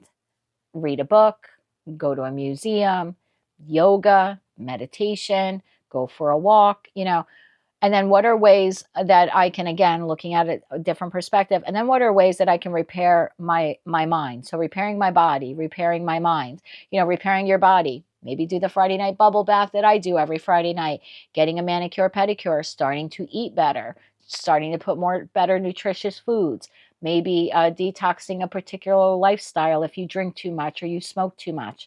How do I repair my spirit? Again, I would look at all of these different things because they've all been affected by what you've gone through to some degree. Your body, mind, and spirit has been impacted by the trauma of this loss, however great or small it has been for you, regardless of how many times you've experienced it. So yeah, definitely a need here for you to find ways, look for different ways on how to repair your body, mind, and spirit so you can return to the living, so you can return to being happy again. Release control. Ten of Cups to the Eight of Wands. Releasing control of what I think happiness should be or who I need in my life to define that happiness. There's also a need here for you to release the memory of whatever this Ten of Cups was that didn't pan out to the Ten of Cups. It's kind of like not just I don't want to say releasing the memory. I take that back. I'm sorry. Releasing the pain of it. Really just coming to terms with it. And I had someone on the other Virgo video that I did, the Tarot Card of the Week. She posted a series of posts. Some I had to delete because of the language, the content. But one or two of them I left up. And I know that she's gone through something very traumatic, and she kind of was making it sound like I don't know what that's all about, right? I know exactly what that's all about. I get a lot of comments from people about my off the shoulder shirts. The reason why I wear an off the shoulder shirt, because I learned my self-worth the hard way when an ex-boyfriend decided to fracture my collarbone against a bathtub. And so that was the day that I realized what love was and what love wasn't. I was very young, very impressionable. I was 18, 19. He was about 8 years, 9 years older than me. But I learned the hard way what love was. And again, something I grew up, in childhood thinking that was love. And then when that happened, that was the tower moment, wake up call for me. Like, this is not fucking love. Okay, so there's something like that here where you need to like release control of the pain. And this was the point of me sharing that story with you. Once I decided to leave him, which was almost immediately after that incident, and then I began to heal, right? I began to detox from the whole incident. I couldn't fully let go until I forgave. Sounds crazy. Doesn't mean I condone what he did to me, but I had to claim my power back because at that moment, he robbed me of my innocence, right? Because when you trust someone to that degree and then they take that from you, they've destroyed you in a way that most people can't, right? That's the last person I ever thought would abuse me in that way. I shared a bed with him. I was planning to share my life with him, even though looking back now from 50 years old, you look back at 18, 19, and it's like, what the hell did I know about love then? But I really did love him, or at least I thought that it was love, right? Clearly it wasn't. But in that moment, I had to forgive him. He had already robbed me of my innocence. He already took away from me the ability to trust again. And the longer I allowed him to, the longer I went not being able to forgive him and leaving it really in the past, I realized not only did he rob me of all of that, but he was robbing me of my future. So I had to forgive him.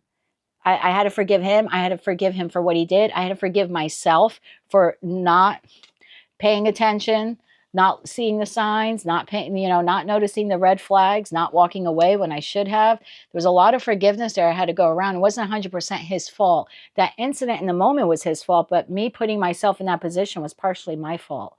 That's a hard thing when you're a victim. And look, I'm not telling you that everything that happened to you is your fault, but if you missed the signs and you didn't pay attention to the red flags, kind of just a little bit, is your fault. And that's the ownership we have to take of that. So I don't want to sit here and lecture you too much. You've gone through something very difficult, something you thought was your 10 of Cups, panned out not to. There's a need here for you to release the pain, release control. There was nothing I could do. It was a horrible lesson I had to learn.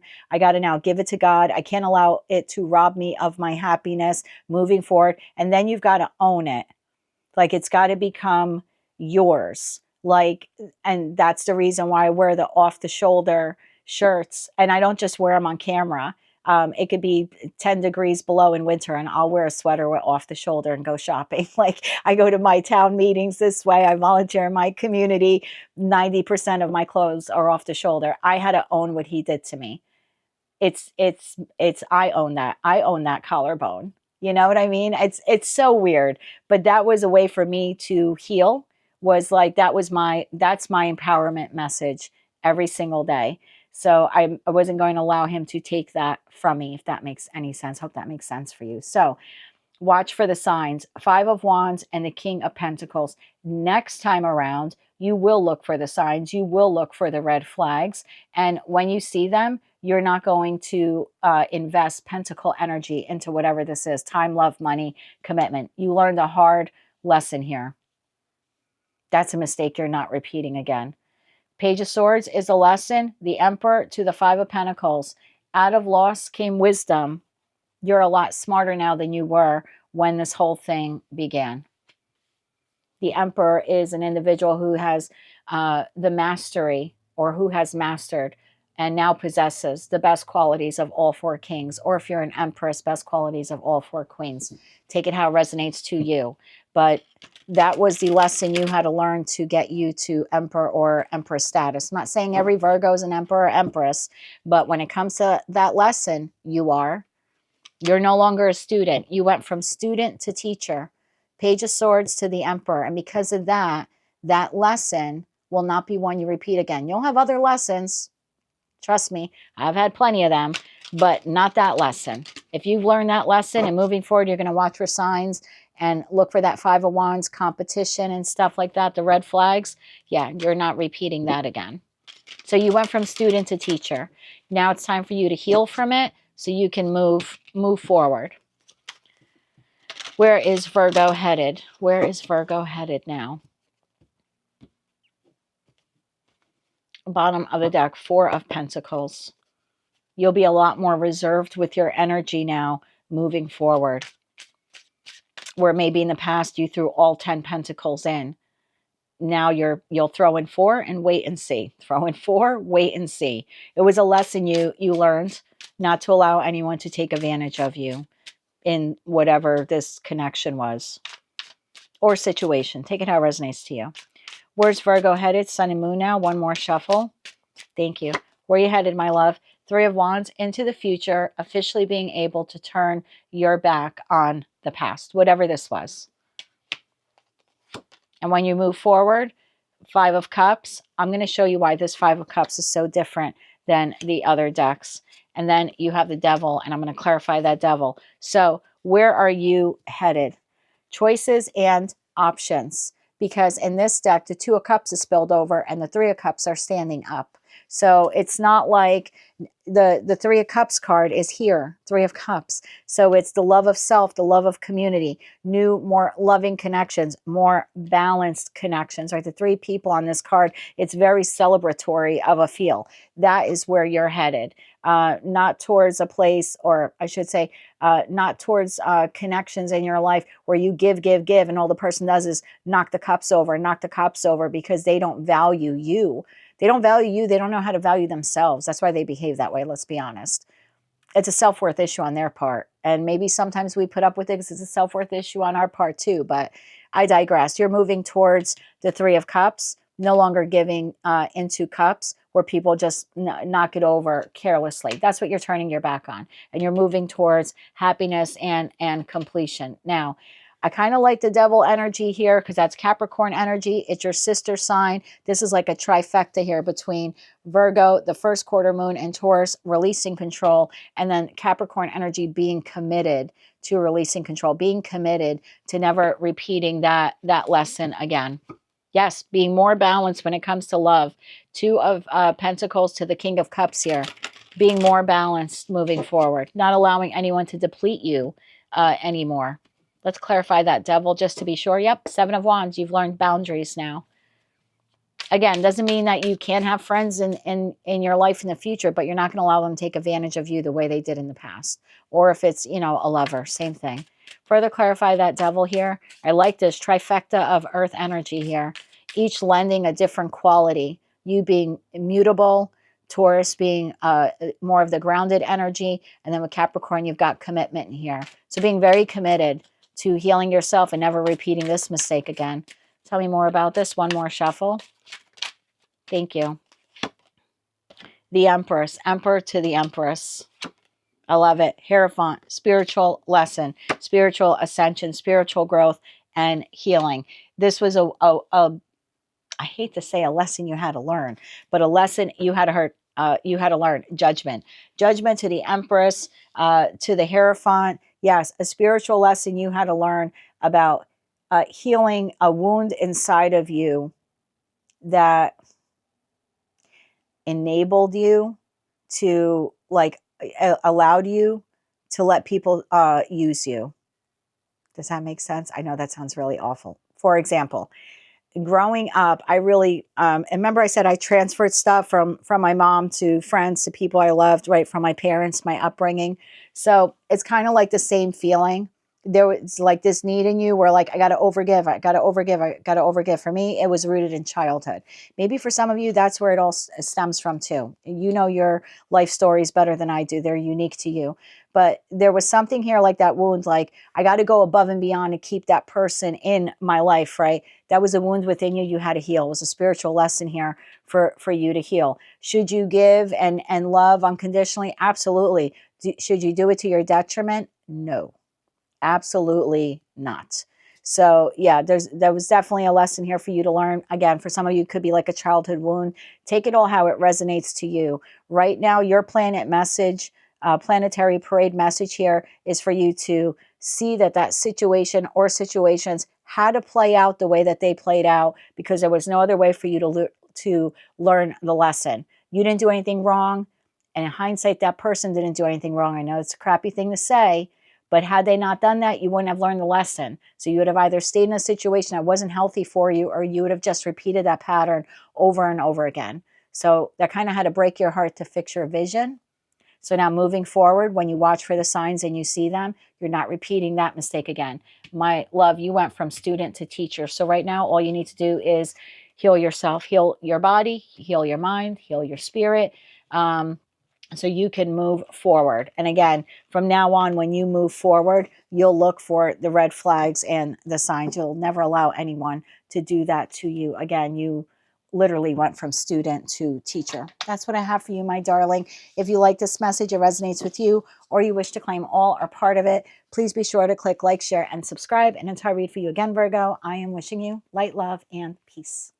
Hello, Libra. Let's see, what is your Planet Parade special message at this time? Stranger, curiosity, card number 53. Last quarter moon in Cancer, take a breather. Moon circles, support.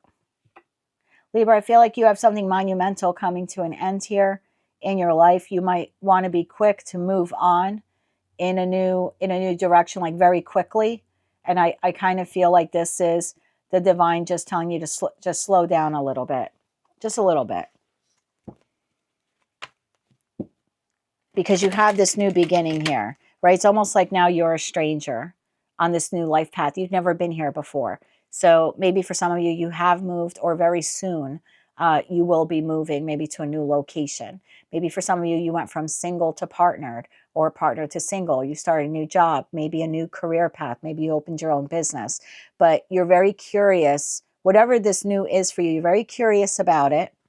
You're like a stranger in your life, because you're at a place now where you've never been before. I don't know, maybe you're about to get married or something like that, or ask someone to marry you. It's just, you're now existing in a new experience or a new way of living that you haven't done before. There's a need here for you to just take a breath. Like, you've come a long way, baby. There's no need to rush. Okay, the divine is supporting you on this new path. So there's no need to rush.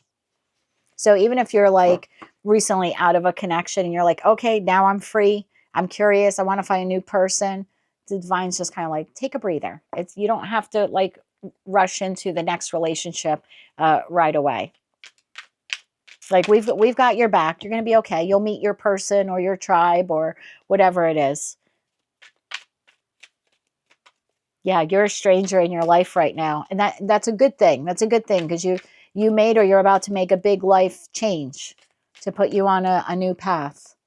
Some of you are deciding to get married within the next year or two. I see that because this is card number 53, reduces to 8. Tens in tarot are an ending. So maybe for some of you, you're thinking about asking someone to marry you, or someone's asked you to marry them, and they're about to say yes to you. But in that respect, yeah, you would be entering a new phase of your life, one that you've not been at before.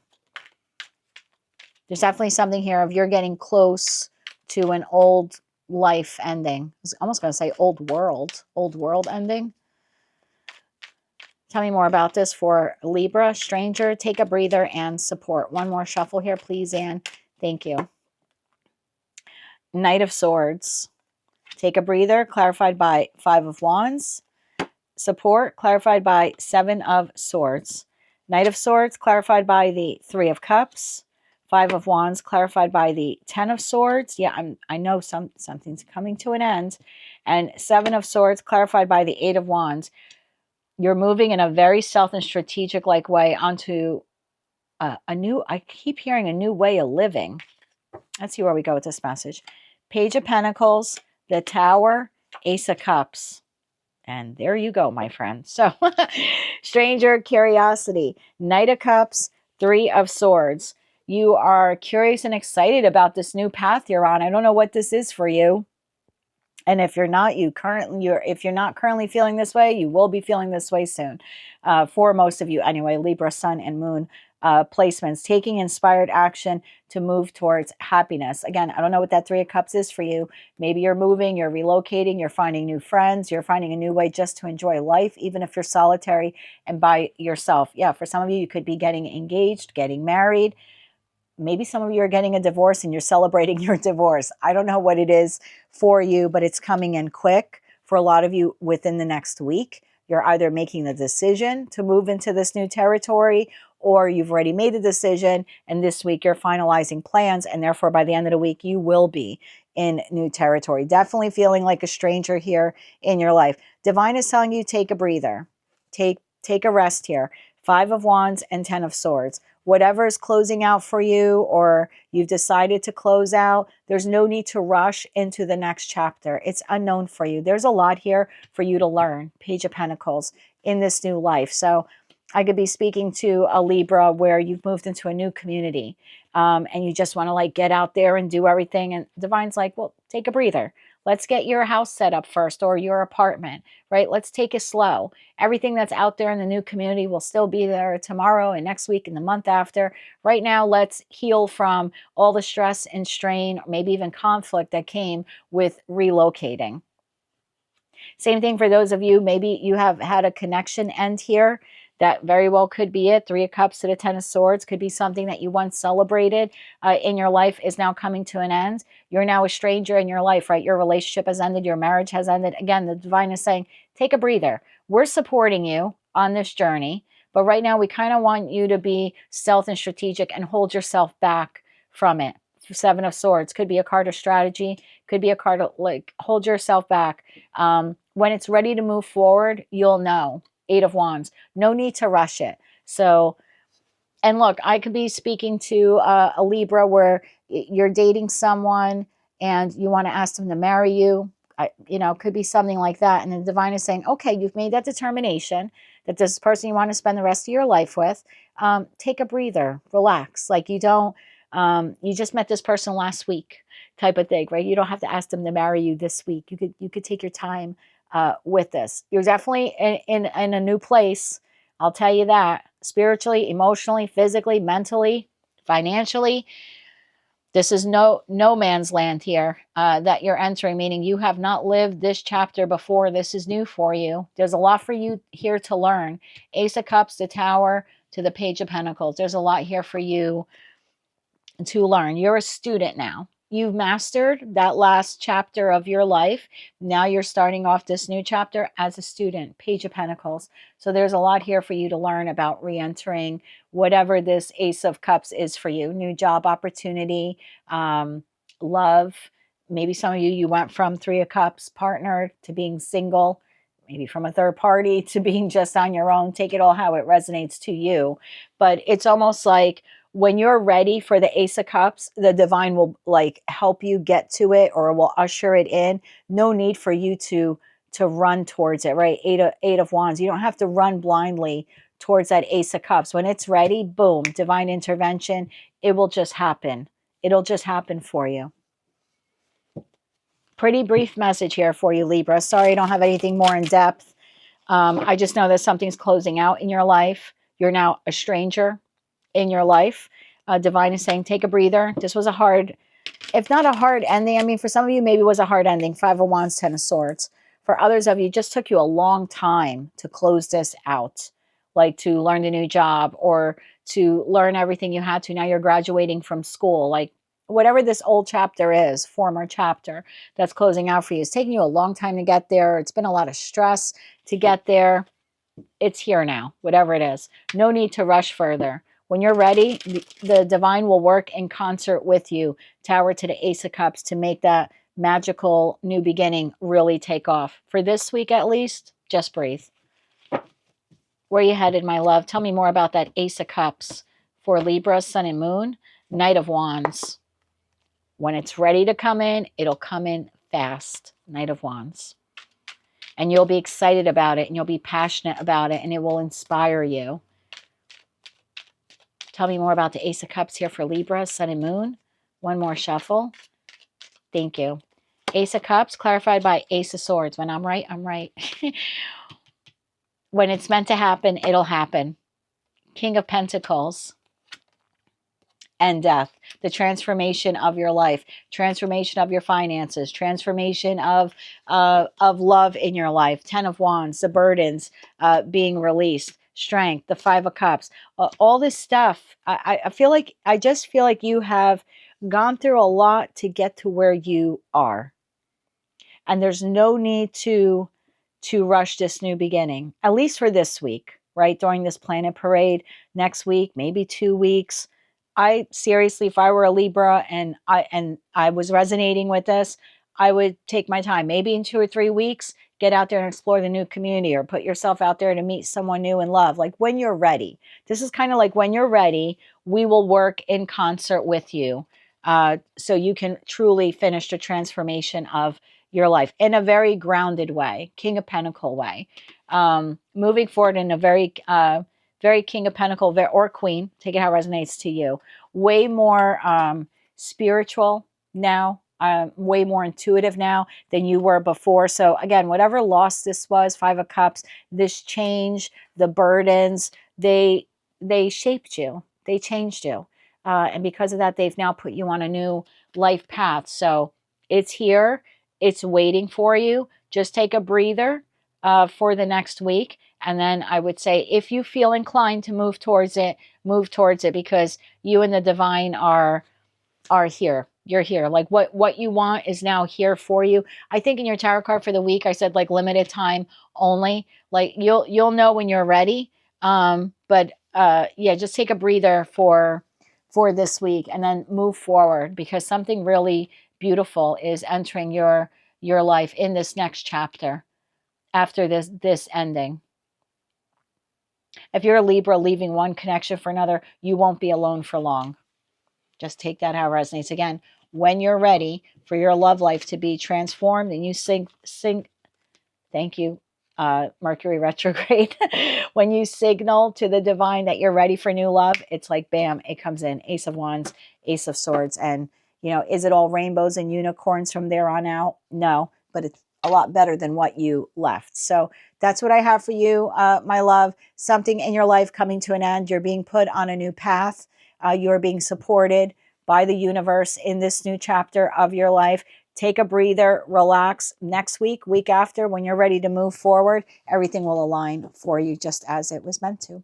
That is what I have for you, my darling. That is your special Planet Parade Tarot reading. If you like this message, it resonates with you, or you wish to claim all or part of it, please be sure to click like, share, and subscribe. And until I read for you again, Libra, I am wishing you good luck with that situation, as well as light, love, and peace. Hello, Scorpio. Let's see, what is our special Planet Parade message at this time? Card number 5, closing door, completion. So there's been a lesson here that we have learned. And so now maybe we are, I say we because I'm a Scorpio moon. So maybe now we're changing the way we do things or the way we show up.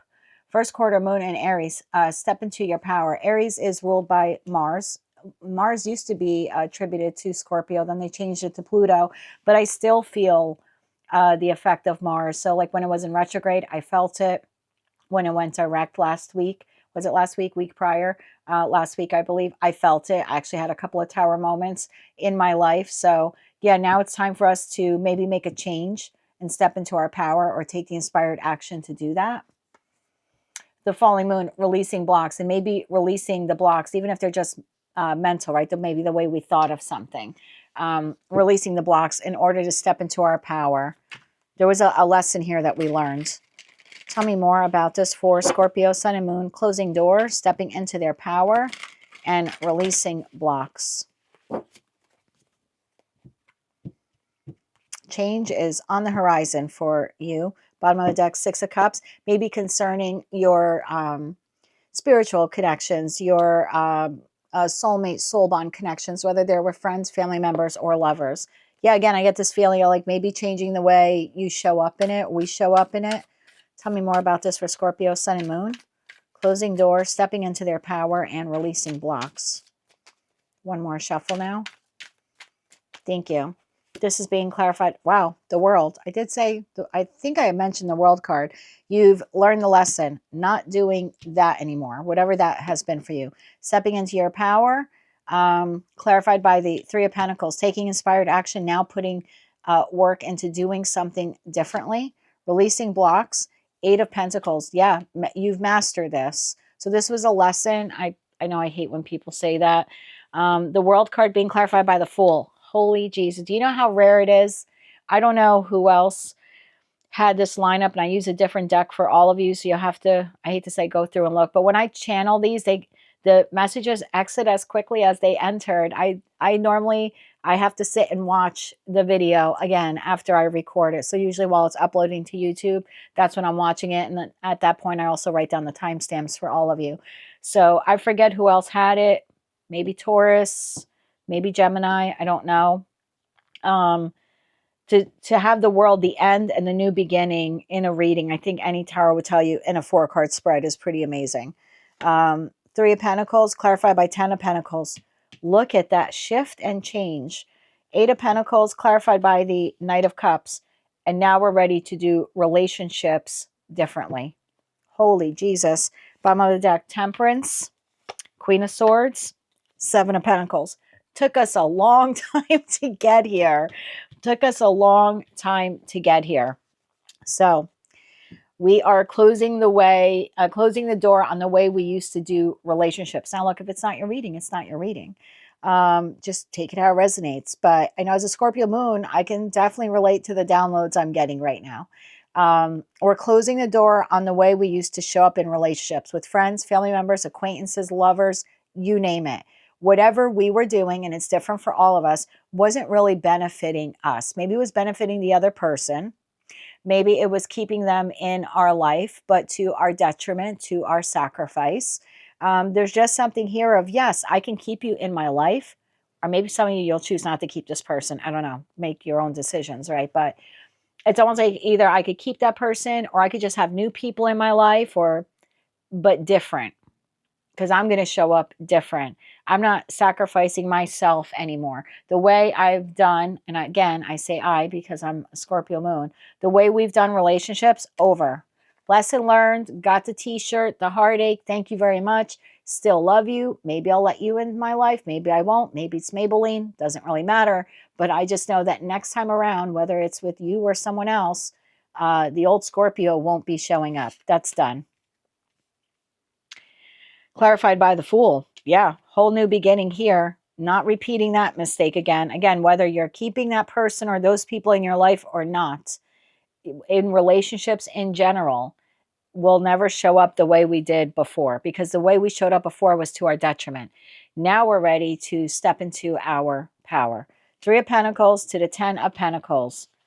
I'm only willing, again, I'm speaking like you, only willing to put pentacle energy into things that are sustainable for the long run, that can go the distance. Again, doesn't mean that I'm not going to allow people in my life, but I'm going to be very discerning about who I invest pentacle energy into. If I don't think it can go the distance, then you're going to receive from me what you give. That's really maybe the way I should word it. The feeling here is from now on, people will receive from you what they give you.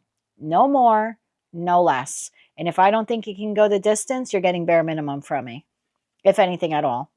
Three of Pentacles to the 10 of Pentacles. Some of you shifting your focus to money or long-term goals. This is where now I'm investing my pentacle energy.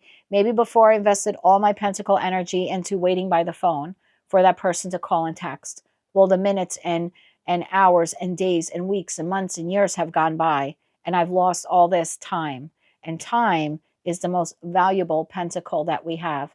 And not only is the most valuable pentacle we have, we spend it and waste it without knowing the balance. It's the only commodity in our life that we spend like drunken sailors, and we don't know what balance we have left. 1 hour, 1 day, 10 years, no one knows. So being way more discerning with our time, being way more discerning with our pentacle energy. This is a very grounded scorpionic energy here that I'm feeling.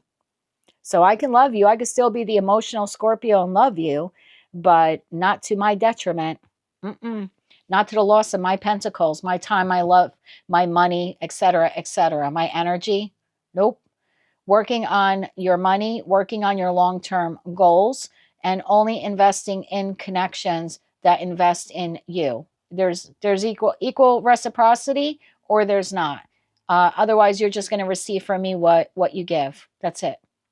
Releasing blocks. 8 of Pentacles to the Knight of Cups.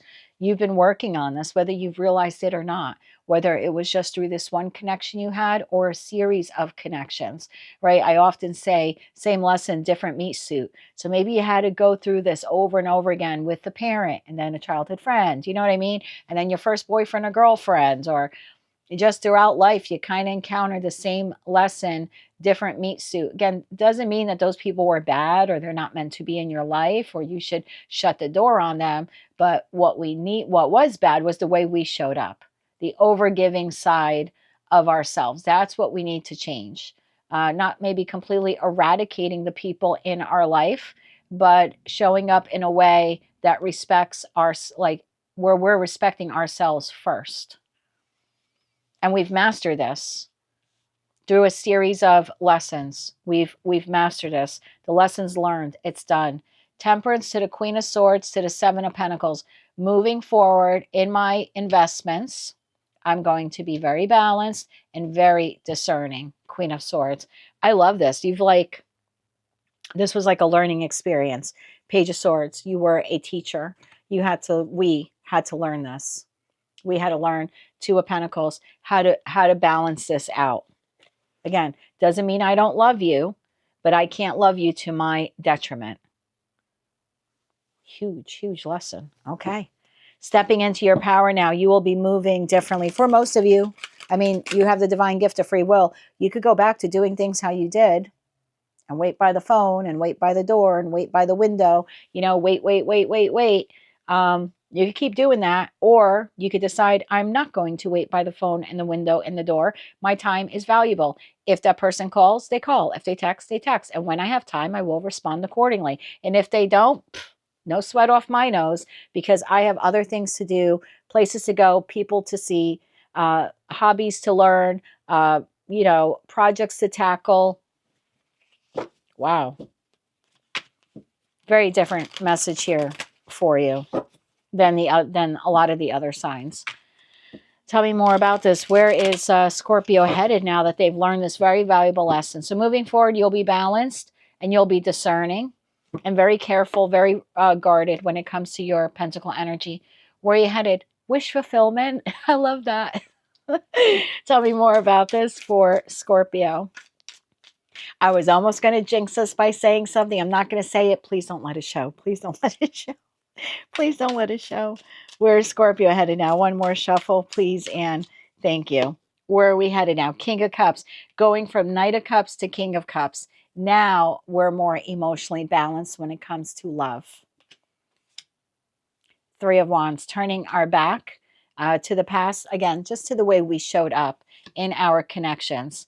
9 of Swords in the reverse. I thought all your cards were in the upright, but I could read in the reversal also. Letting go. 9 of Swords in the reverse. Letting go. Letting the old way. I can't believe that card came out in the reverse. Letting go. When you're good, you're good. Letting go of the old way we used to do things. Of our mindset, right? Because swords are not just the communication suit of how we speak to people, but also the thoughts, how we speak to ourselves, right? The things that we think, the thoughts that we have. And so getting out of that mindset, I do not need to overgive to keep you in my life. You're either in or you're out. And if you're in, I'll reciprocate to you what you give me. I'm not overgiving. Again, I have other things I can pour my energy into. Bottom of the deck, the Hermit, the Lovers, and the Ace of Swords. That is, and the Star card again. That is your truth. That is your spiritual lesson. It took a long time to get here. Again, doesn't mean you don't love this person, friend, family member, or lover, but your days of sacrificing your future for them are over. If they show up, they show up. If they don't, they don't. That's kind of the feeling that I get here. Stepping into my power and using my time and my energy differently. And thank you so much for not jinxing the reading by showing the Seven of Swords or the Devil, because I always had a feeling I was going to say, I can't believe we're getting through a reading without seeing them. We really did. We really did get through a reading without seeing them. Oh my God, Star, Three of Cups, Eight of Swords. We made it. Page of Pentacles. We made it. Is it all rainbows and unicorns from here on out? Nope. But we learned a valuable lesson, most of us anyway, and how we're showing up in relationships. It's a me first attitude. So bravo to you, Scorpio. That is what I have for you, my darlings. That is your Planet Parade special tarot reading. If you like this message and it resonates with you, or you wish to claim all or part of it, please be sure to click like, share, and subscribe. And until I read for you again, I am wishing you light, love, and peace. Hello, Sagittarius. Let's see what your Planet Parade message is at this time. Dream Thief, refusal of the call, card number 13. You then have the first quarter moon in Cancer, push through any insecurity. And then you have healing moon, seek healing. Okay, if it's not your message, it's not your message. What I'm picking up on here right away, and we'll see what tarot has to show, you are trapped in a situation, environment, or connection. Take it how you see fit. It's a collective reading. And you're not listening to your intuition here about it. You could be afraid to move on from whatever this is. That's, quite possible for some of you. Maybe you don't want to leave this relationship, or you don't want to leave this place of employment or the environment that you live in. I want to grab a card out of the original Rider-Waite-Smith tarot deck just to kind of show this to you. So number 13, the Dream Thief, refusal of the call, is actually the Death card in tarot. So there's something transformative that needs to happen here in your life, and it's almost like you're refusing the transformation, whether it is to end whatever this is or to transform it in a better way, to rebirth it in a better way. Whatever that is for you, you're kind of trapped. So you're not moving in one direction or another due to insecurity, like putting an end to it or taking the steps needed to radically transform it. So let's see where we go here with this message. Tell me more for Sagittarius, Sun and Moon. What do they need to know about Dream Thief? Pushing through their insecurities and then seeking healing. Bottom of the deck, Seven of Cups. Very Neptunian energy here of being confused, not knowing, like I was saying, what direction to go and put an end to this or take the steps I need to take to radically transform it. Tell me more for Sag. What else do they need to know for Sun and Moon? Please clarify Dream Thief, push through any insecurity, and seek healing. One more shuffle now. Thank you. Refusal of the call being clarified by the Two of Cups. Pushing through any insecurity, clarified by the Eight of Wands, and seek healing, clarified by the Sun. Wow, the Sun is a very warm and healing energy. Two of Cups, further clarified by the Lovers. This is a choice that you need to make. End something or take the steps needed to transform it. Eight of Wands, clarified by the Seven of Wands. Once you make that decision to push through the insecurities, hold firm on that. And then the Sun card is being clarified by the Two of Wands. Again, stuck at this crossroads and now moving in a new direction. The Two of Wands is leading you to the Three of Wands, which would be turning your back on this, either on it completely or on the way you used to show up in whatever connection this is for you. And again, we have bottom of the deck, the Death card. Thank you there for the added confirmation.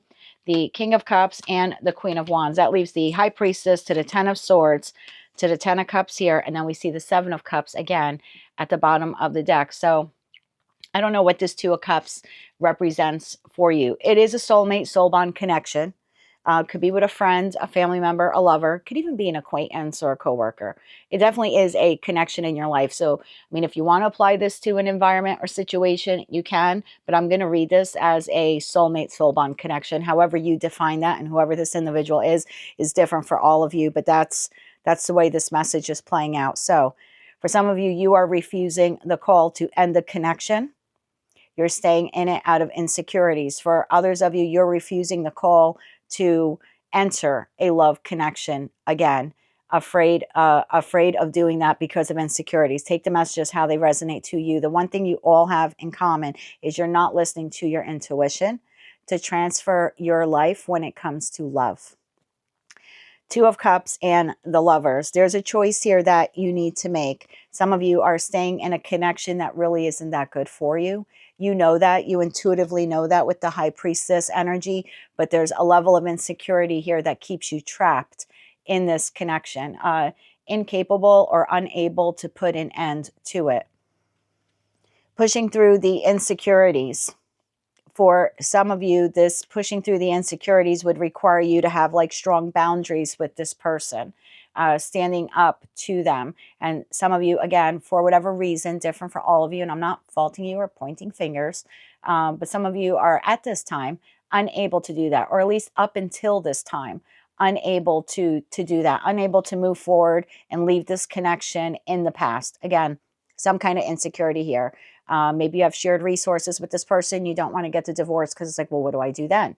Maybe your person is the sole provider and it's like, geez, what am I going to do for financial security if I become insecure financially? For others of you, you could be afraid of leaving this person because maybe this is as good as it gets. And in that respect, you really need to heal who you are as a person and understand your self-worth and your self-value and what you bring to the table. So if you're settling, and I say settling, for a connection that you know really does not serve your highest good, then, and you intuitively know that. So if that's your storyline, I'm not telling you anything you don't know. In that respect, there's a need here for you to heal the wound within you that keeps you trapped or ensnared in this connection, and to find ways to overcome the insecurities that you have. Like, I can't leave this connection because she is the sole provider. Could be something like that. Well, then let's learn some new skills or expand upon the skills we have so we can obtain the job or the financial resources we need to leave that person. So it's almost like if you're trapped or ensnared, that's what I keep hearing, in a connection that you know intuitively is not for your highest good, whatever those insecurities are, you need to define them and then also define ways to push through them, meaning to conquer them, not to ignore them and just leave the person and then, you end up in the middle of the street broke. That's not what this is saying. It's let's identify the insecurities. Once we identify them, then we know the steps we have to take and the ground we have to make, right, in order to win and in order to have victory over those insecurities. And that would be a very healing thing for you to do. And a path for you then opens up on how you can move forward. Once you put an end to the insecurities and you put an end to that connection, then you're able to move forward in a way that really embodies self-love here in this King of Cups energy and Queen of Wands, whether you're masculine or feminine, really taking the inspired action to move your life forward in a new direction. For others of you, you are in a love connection that for whatever reason has had issues. Or you could be a single Sagittarius and you're afraid of entering the dating pool. If that is your storyline here, then there is a possibility, and again, you would know this intuitively, so I'm not selling you a pipe dream here, and I'm certainly not that kind of tarot reader, but you would intuitively know, okay, I'm single. The reason why I'm single is not because, there's no one out there in the world for me. No, I'm single because I have insecurities. I don't believe I can find anyone. It's just kind of like you make up excuses why you don't have anyone, but the truth of the matter is there's some insecurity that's holding you back from actually finding the one, finding the person.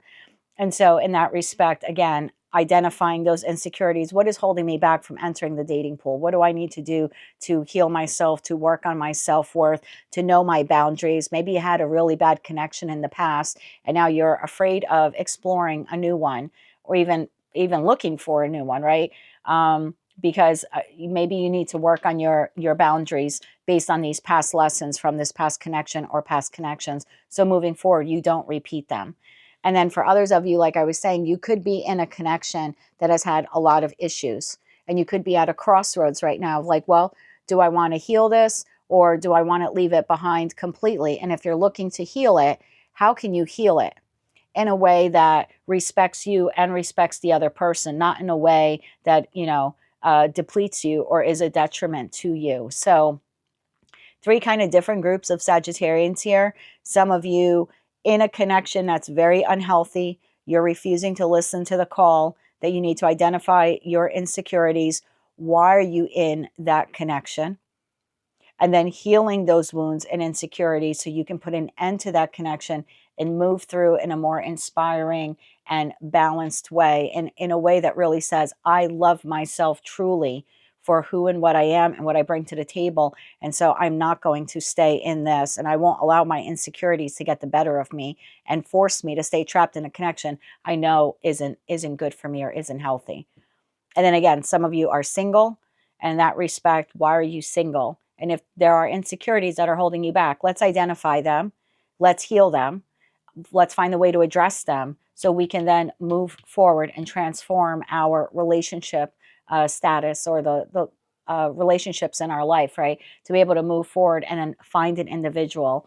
And then again, I have that third group of you where you're in a connection that has had some issues, but it would require, in order for that relationship to change and transform, it requires you to change and transform. More boundaries, maybe better communication, loving yourself more, right? We can't expect someone else to love us if we're not truly loving ourselves.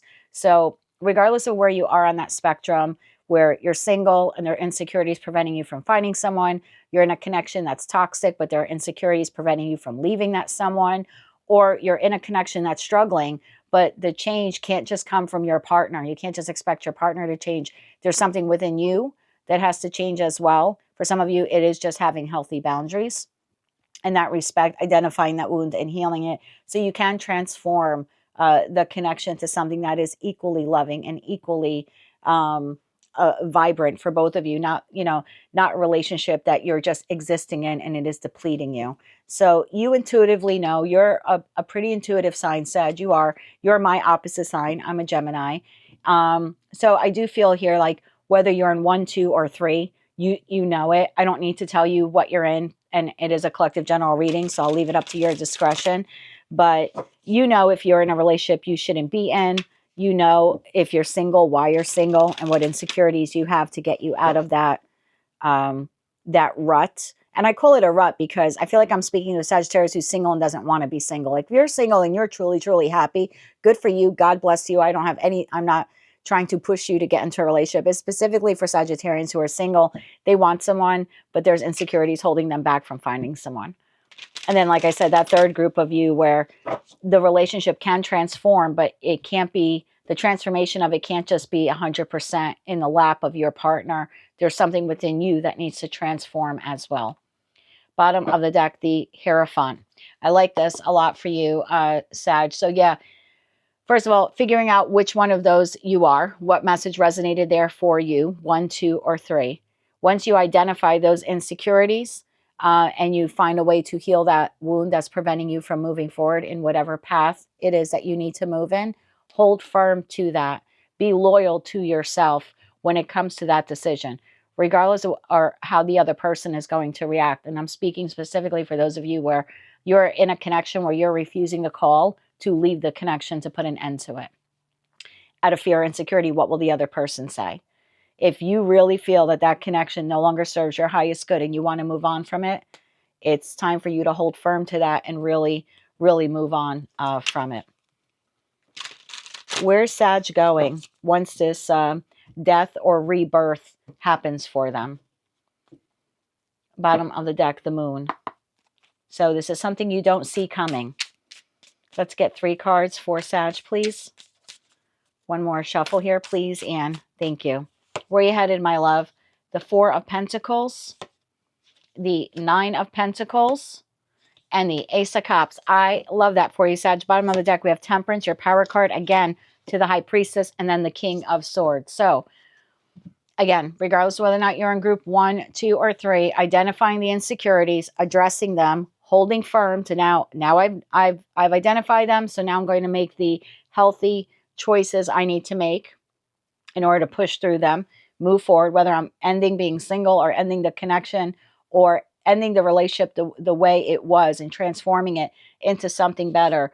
Where are you headed? More independence. Because you can't exist within a relationship without succumbing to the relationship. It's quite all right to be independent while being codependent in a healthy way on your partner. And I know sometimes tarot readers will say codependency is a terrible thing. It's really not. When you have a partner in your life, you are dependent on them in some capacity to be there for you. And they are codependent on you. As long as it doesn't become toxic codependency, it's quite all right. So this is you like finding the balance, I want to say, between it being able to exist in a connection while maintaining your autonomy and still being there for your partner. I like this. And for others of you, this would be you becoming a stronger, more grounded version of you so you can enter the dating pool with complete self-confidence of the Nine of Pentacles. And in that respect, you do have love then waiting for you. So Saggy, there's just something here where you're not listening to the inner call. There's a dream of yours here to be in a healthy partnership. There's something here that needs to transform within you in order for you to attain that healthy partnership, leaving the one you're in and moving towards a healthy one, leaving being single and addressing the issues of what has kept you single, and then finding that healthy partnership. Or for others of you, you're in a struggling connection, but you're leaving the complete responsibility of transforming the connection to your partner. And this is saying, no, no, no. It takes two to make it, it takes two to break it. In that respect, what is it within you that needs to change or transform so you can exist within this connection in a more independent way? Either way, this is the transformation of love for the Sagittarius collective. So I like this for you a lot, my friends. That is what I have for you. That is your very special Planet Parade Tarot reading. If you like this message and it resonates with you, or you wish to claim all or part of it, please be sure to click like, share, and subscribe. And until I read for you again, Saggy, I am wishing you light, love, and peace. Hello, Capricorn. Let's see, what is your special Planet Parade Tarot message? You have Repairing the Veil, Forgiveness, card number 45, which reduces to 9. We are in a 9-year. 2025, 2 plus 0 plus 2 plus 5 is 9. So you're wrapping up a cycle here in your life. Let's see what this is all about. Practice gratitude, last quarter moon in Sagittarius. This is like temperance energy here. Moon call, meant to be. There's something here you couldn't see clearly, Capricorn, that now you're beginning to see clearly.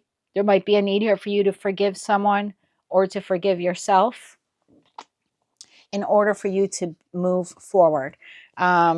Whatever this is in your life was meant to be, like was meant to play out the way that it has. It's almost here like be grateful, practice gratitude for the journey. You wouldn't be who you are today without this valuable lesson. So it's kind of like forgive and let go with love type of thing. There's a cycle here wrapping up for you. Tell me more about this for Capricorn. There's a butterfly here, so it's a very transformative time for you. A little bit of scorpionic energy there. Tell me more about this for Capricorn, Sun and Moon. Bottom of the deck, Ace of Cups, new beginning. Love that. Aces are opportunities. So the opportunity now for you to get to the 10 of Cups is there, but it comes with forgiveness. So again, forgiving yourself, forgiving someone else, maybe several people, different for all of you. Tell me more about this for Capricorn, Sun and Moon, repairing the veil, practicing gratitude, and meant to be. One more shuffle here, please, and thank you. This is kind of giving me like 3 of Cups feeling here. You have, wow, 10 of Cups. Practicing gratitude, death. I did say scorpionic energy. I felt it. Meant to be, 4 of Pentacles. The 10 of Cups, clarified by the Knight of Swords. The Death card, clarified by the Queen of Cups. and the Four of Pentacles clarified by the Nine of Cups. Yep, meant to be. You wouldn't be here had you not gone through this. Bottom of the deck, the Hierophants, the spiritual lesson, Page of Swords. There's your lesson, King of Swords. Way more discerning now, moving into the future. Magician to the Six of Pentacles, to the Seven of Pentacles, and the Ten of Pentacles here at the bottom of the deck. So, Cappy, there is something here when it comes to the Ten of Cups. Ten of Cups will resonate differently for all of you. This could be for some of you, your family. This could be literally like the family you grew up with. For others of you, it's the family you have now, which could look entirely different, right? If you're married with kids, etc., etc. For others of you, Ten of Cups could just be your own emotional fulfillment and contentness. For others of you, the Ten of Cups is an individual, whether you at one time had the Ten of Cups with them, or you would like the Ten of Cups with them, or maybe you thought you had it, but then you lost it. Could also be a job that you thought would be, wow, if I land that job, I would be so emotionally fulfilled. It's a job I always wanted. Whatever it is for you, or has been for you, didn't work out exactly how you thought it would. Doesn't mean it didn't work out at all. Maybe for some of you, it didn't. But the overall feeling I'm getting here is it didn't pan out the way I thought it would, or it didn't pan out in the timing that I thought it would. There's a need here for you in order to move forward in your life to forgive whatever that Ten of Cups is. So you're going to forgive your parents maybe for the way you grew up, right? Maybe they didn't express love to you or something like that. And you don't have to verbalize it to them. I mean, you could if you want. But this is almost like a silent, like really making amends with that. Like they did the best they could. They brought their own traumas into their role of being parents. It's not something they did on purpose. They didn't know better. And I can't hold it against them. And because the longer I hold on to this anger, it's just, it's showing up in my life in a negative way. There's negative ramifications in my life the longer I hold on to this anger or bitterness. There's whatever it is here for you, there's a need here for you to forgive that person or those people. The lover, the lovers, the parents, the family members, the siblings, the jobs you've had. Again, whatever Ten of Cups is for you, the ex-husband, ex-wife, take it how it resonates. But in order for you to, Knight of Swords, move forward in your life, very clear thinking, not being muddled by the past hurts or the past mistakes or the way things didn't pan out, there's a need here for you to forgive. Practice gratitude. Death to the Queen of Cups. Who you are today, the way you love, the way you will love in the future, would not have come to be, meant to be, had you not gone through this. Terrible thing to say to someone when they've gone through this, whatever this has been for you, but you wouldn't be the person you are today if that relationship, if that marriage, didn't come to an end, or your parents didn't raise you in that way, which maybe inflicted some kind of wound or childhood trauma or pain on you. Again, horrible thing to say to a victim. I get it. But you also can't spend the rest of your life being a victim of your circumstances either. There's no way to truly move forward in your life if you do, if you decide to live that way. And look, you can decide to live that way, but in order for you to transform your life, there's a need here for you to recognize, and it's really hard to do it, and you're an earth sign, so you can do it. Actually, you do have the backbone to do this, probably more than the other zodiac signs. You, Virgo, and Taurus are the backbone of the zodiac. So you are capable of doing this, but it's going to take a lot. I get it. But it's almost like the only way for you to transform your life moving forward is to make peace with the past. And that doesn't just mean saying, oh yeah, I forgive you, move on. There really needs to be a clear acknowledgement of what happened, whether you're going to do that through journaling, whether you're going to do that through therapy or counseling, whether this is a discussion you have with the person or people who did this to you.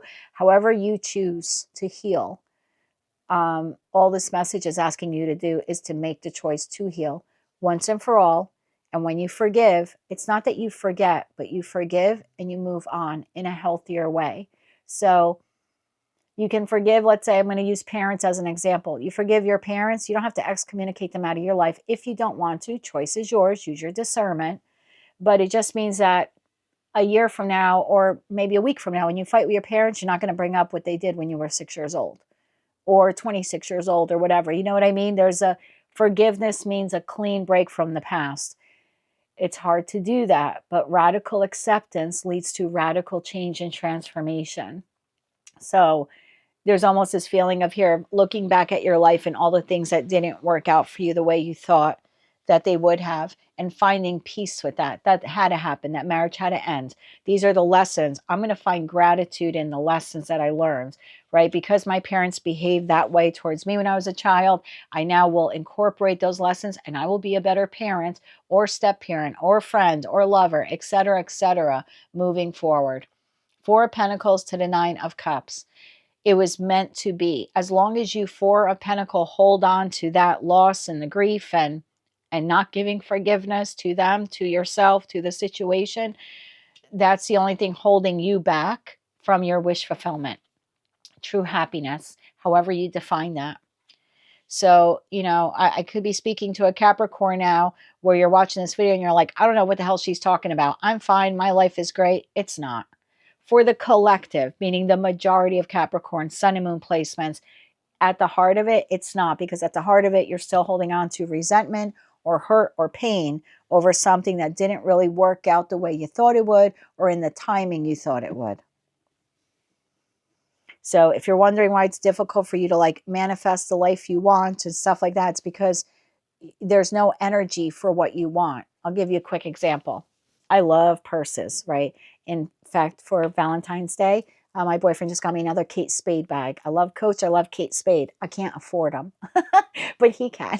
And so once or twice a year, usually Christmas or Valentine's Day, maybe sometimes my birthday, I'll get a little wallet or a wristlet or something like that. So I got a cute little crossbody bag that I wanted. But I have to make room for it, right? I can't just keep buying purses. I need to make room. So when I'm looking at my closet and I look at my purse shelf and I say, okay, I've got 10 purses and I love them. I only have room for 10 purses. So in order for me to get the 11th or 12th purse, something's got to go. I need to create space for the new because I have no room for the new. You'll understand my example once I've wrapped this up. So I have no room for the new. I have to make space. So I have to take one or two purses out and sell them or donate them or give them away, or if they're all battered up, throw them away, whatever it is. I can't accept the new until I make space. Same thing happens with energy in our life. So I'm waiting for this Nine of Cups. I've been trying to manifest, again, whatever that is for me, but you have no energetic space. We're all energy. We're all comprised of energy. So there's no energetic space for the new, for what you really want, because the energy is being devoted to something from the past that hurt you or pained you. See what I mean? So I got to take one or two of these out, look them in the face, figuratively speaking. This is what it meant to me. This is what it did to me. This is what I learned from it. Finding the gratitude, forgiving, letting go, releasing. Now I have energetic space for the new. Now I can welcome the new manifestations or the new opportunities that are on my path. So it's, again, I hate to repeat the message, but the spiritual lesson here was looking at what didn't maybe pan out in your life the way you thought it would, or the way looking back you thought it should, and really forgiving and releasing it. That's the spiritual lesson. That was your apprenticeship in that lesson. And some of you had to repeat that over and over and over again with different people. So same lesson, different meat suit. You went from your parents to your friends to lovers to spouses, etc., etc., etc. Now it's time to really learn the lesson. The good can't come in until you learn the lesson and you let it go. And then moving forward, you could be King of Swords, very discerning and very decisive. It's not an easy thing to do. I've been there, but you kind of just, if you want to move forward in your life, that's what you have to do. And I had to do that with my mom. I love my mom. She's my mom. She gave birth to me. But our relationship is not good for one another. It's a very toxic and volatile relationship. It just is. It always has been. And I have to look at it and say she did the best she could.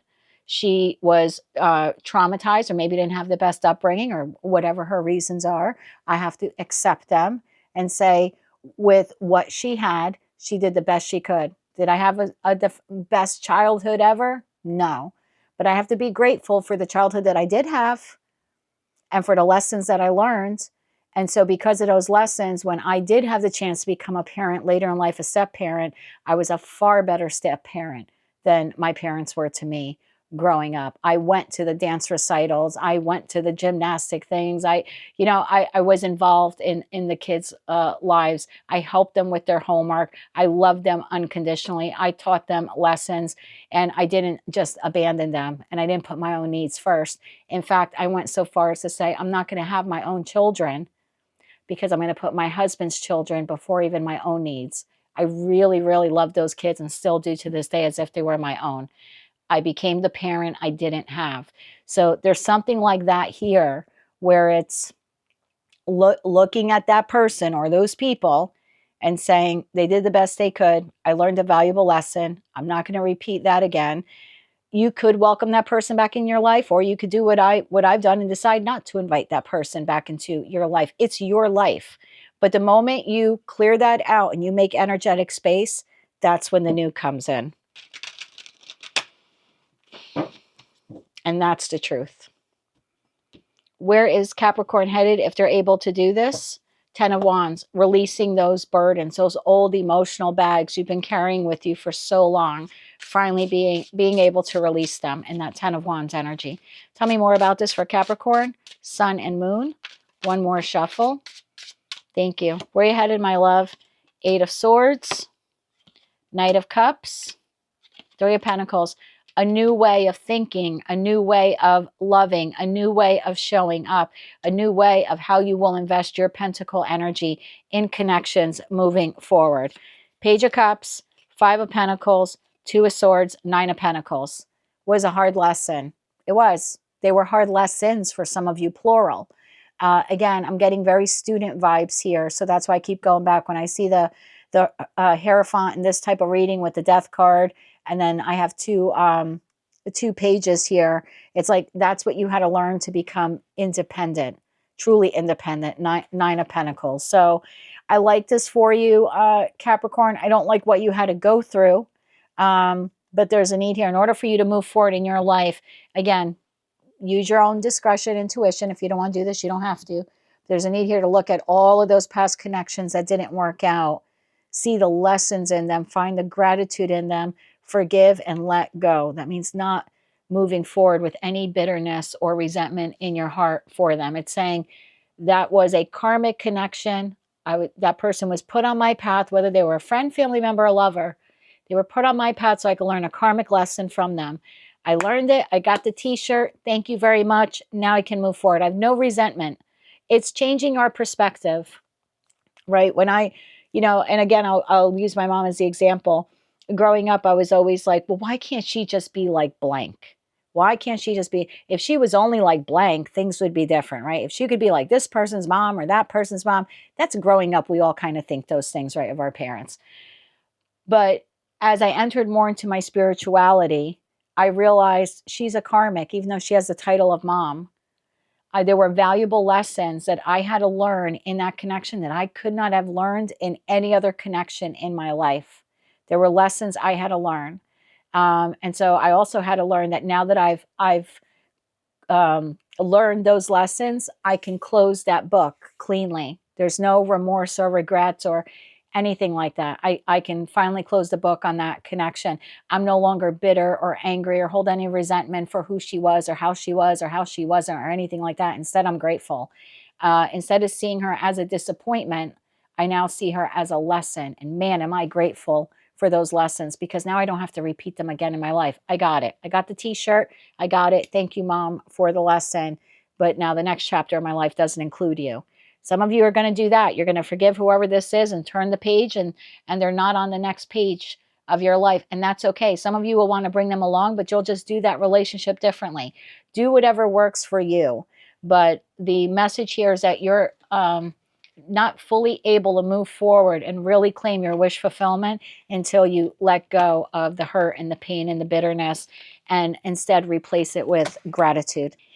Again, it's just changing your perspective and seeing things differently. And once you're able to do that, you're able to repair the veil and move on. that is what I have for you, Capricorn. That's your very special 7-planet tarot reading. If you like that message and it resonates with you, please be sure to click like, share, and subscribe. And until I read for you again, I am wishing you light, love, and peace. Hello, Aquarius. Let's see, what is your special planet parade message at this time? The farther gate, bold step forward. Card number 55, change, change, change. Also reduces to 10, so something has come to an end in your life or is about to, and you're taking one bold step forward onto a new path. First quarter moon in Aquarius, trust the universe. So everything right now is happening for you in divine timing. And then you have face your fears, cold moon. Oh, whoa. Okay, you're going for the gold. You're being bold. You're being brave. You're leaving something or someone behind, whether that's a mindset, a job, a particular connection, a career path. You're trusting the universe that now it's your time to go. And maybe I can't see the next step, but I'm taking it anyway, boldly and fiercely. Bravo. Tell me more about this for Aquarius, Sun and Moon. Bottom of the deck, Knight of Swords. Taking inspired action to move forward. Even if I can't see the next step, I'm trusting the universe. I'm on the right path, and I'm ready for this change and this new beginning. I love it. Tell me more about this for Aquarius, Sun and Moon. One more shuffle. Thank you.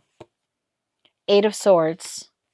Trust the universe, clarified by Queen of Wands. Now ready to take inspired action. Facing your fears, clarified by the Tower. This is like go big or go home feeling. Eight of Swords, clarified by Temperance. Queen of Wands, clarified by the High Priestess. Beautiful energy here. And the Tower, clarified by the Nine of Pentacles. Facing your fears to do right by you. What a wonderful message. King of Pentacles, Eight of Pentacles, Four of Swords. That leaves the Seven of Wands, the Moon, to the Four of Wands here. There's your portal, my darling, kind of just waiting for you. So taking one bold step forward after a lot of thought. This is air sign energy, more attributed to Gemini, but definitely in a collective reading, Gemini, Libra, and you, Aquarius. So after a lot of thought and consideration, should I accept this job? Should I accept this position? Should I leave this connection? Should I go from being partner to single or single to partnered, or, you know, choosing A over B, or relocating? I don't know what this is for you. I know that you've been stuck for a hot minute when it comes to moving on from it or moving towards it. Take it how it resonates. It's a collective reading, but you've now decided I'm doing it, and you're not doing it in a foolish way or in a way where, you know, you're recklessly diving into this. Very balanced. This is Temperance, Archangel Michael. It is the alchemist of tarot. You're doing this in a very balanced way. 1 foot in the water, 1 foot on the ground. So water and earth energy here, very balanced between what I'm going to do and then the emotions I'm investing into it. Very like even keel, very tempered. Temperance, think of it that way. Very tempered. Like when you're cooking something, you have to maintain it at a certain temperature. You're tempering it. So you're taking one bold step forward, but you're not doing it in a risky way or anything like that. I've given a lot of thought and consideration. This is the direction I'm moving in. I'm going to trust the universe that I'm on the right path. Queen of Wands to the High Priestess. Talk about trusting the universe. Second most intuitive queen in tarot is the Queen of Wands, whether you're masculine or feminine. This is your energy right now. And the High Priestess, the most intuitive card in tarot. So really using my intuition. I am on the right path, accepting this job, this position, this relationship, this person in my life. This could be you adopting a diet plan or a new hobby. Again, what it is for each of you is individual to you, right? All of your life journeys are uniquely different to you. What you all have in common is you've thought about it long and hard, and you've now made a decision to either move away from it or move towards it. However you fit in to that storyline, you're moving so in a way where you're very balanced, you're very tempered, you're trusting your gut, and you're trusting the universe when it comes to taking bold action in this direction. And you're facing your fears. Tower to the Nine of Pentacles. Very bold. I mean, when I tell you bold, this is bold. This is, I'm going for the gold. Go big or go home. I don't care what slogan, saying you want to use. That's what this is feeling like to me. I'm looking that Goliath in the eye, and I'm going to beat it, and I'm going to conquer it. So I'm launching that business. I'm changing career paths. I'm resigning and moving forward to another position. I'm deciding to fall in love. I'm deciding to become single. Again, different for all of you, but I'm no longer going to allow my fears to dictate the trajectory of my life. Facing my fears very boldly and basically saying to the universe, give me what you got. I'm ready. I'm trusting you. Let's do this. In partnership, let's do this. Very grounded. King of Pentacles, Eight of Pentacles, Four of Swords. I'm ready to work on this, whatever it is that you're healing here. Your finances, your love, your heart. I don't know what you're healing, but I know that you're willing to commit real pentacle energy into healing it. Again, healing your career. I don't know what this is for you, but you're very, very balanced, very grounded, very tempered, and very effing bold and brave. I like this for you a lot. Changing your life in some way. After a long time, I don't know, what if, right? This is like, I don't know if I want to leave job A for job B, because what if I leave job A where I've been for, I don't know, 5 years or 15 years, however long it's been. And I leave and I go to job B, and 2 weeks later I get fired. Or a month in, I realize, crap, I can't really handle it, or it's too much pressure. This is saying, I'm not going to worry about that. If this is my path to move forward and that's a job or position I want, I'm trusting the universe that that opportunity would not have been made available to me if it wasn't intended for me to take it. And that's really what it is here. There's something you have wanted that is manifesting, meaning it's coming to life. It's being presented to you. Hey, Aquarius, remember when you wanted this job, this person, this path, this relocation, this opportunity? Here it is. And it's not you have to take it or it's gone. It's if you want it, it's yours. And you're kind of looking at it now like, if that exit on the highway wasn't intended for me to take, it wouldn't exist. If it was meant for me to just drive straight, there'd be no exit. This is the exit. This is you can get off here now, because what you want is here. So you can change your path. And where maybe in the past you were like, I don't know if I want to take that exit. I've never been in that area before, right? Is there a gas station there? Am I going to find what I'm looking for? And this is you saying, yes, I will find what I'm looking for, because I wouldn't have had the intuitive hit to take that exit, and that exit would not exist if it was not meant for me to take it. God, I hope that message made sense to someone watching. So where are you headed, Aquarius, Sun and Moon, on this new bold path forward, my friends? Where are you headed? Bottom of the deck, Wheel of Fortune. I told you, I'm so excited for you. A whole new cycle, whole new chapter of your life. And again, you don't have to take it, but it's there. It's, if you want it, it's there. Where is Aquarius headed now as they take this bold step forward? One more shuffle now. Thank you. Where are you headed, my friends? Three of Cups, happiness, community, celebration, strength. You're a lot stronger now, because when you were entrapped in that mental prison of, I can't do it, I don't know, blah, blah, blah, it's not a very strong place to be. So not only are you moving towards happiness, you're also moving towards a period in your life where you will be stronger because of this. I don't think you're going to doubt yourself anymore, at least not on this. And the Five of Cups, I'm telling you, you're moving in a direction where you got to get off the highway, or you're leaving the job, or you're leaving that way of life, or you're leaving that thinking. You're definitely leaving something behind in order to move towards something new. But really what you're doing is you're exchanging 5 cups that were pretty shitty and exchanging them for 3 cups where there's happiness and celebration and rejoicing. Bottom of the deck, 9 of Cups. And it just happens to be your ultimate wish fulfillment. I don't know if I can do it. I don't know. What happens is now I'm going to move forward towards it. And once you get there, you're going to be really happy you did, because at the end of the day, it's really what you've always wanted. So you're on the right path, my friend. Trust the universe. You are now working in concert with the divine as you embark on this new journey.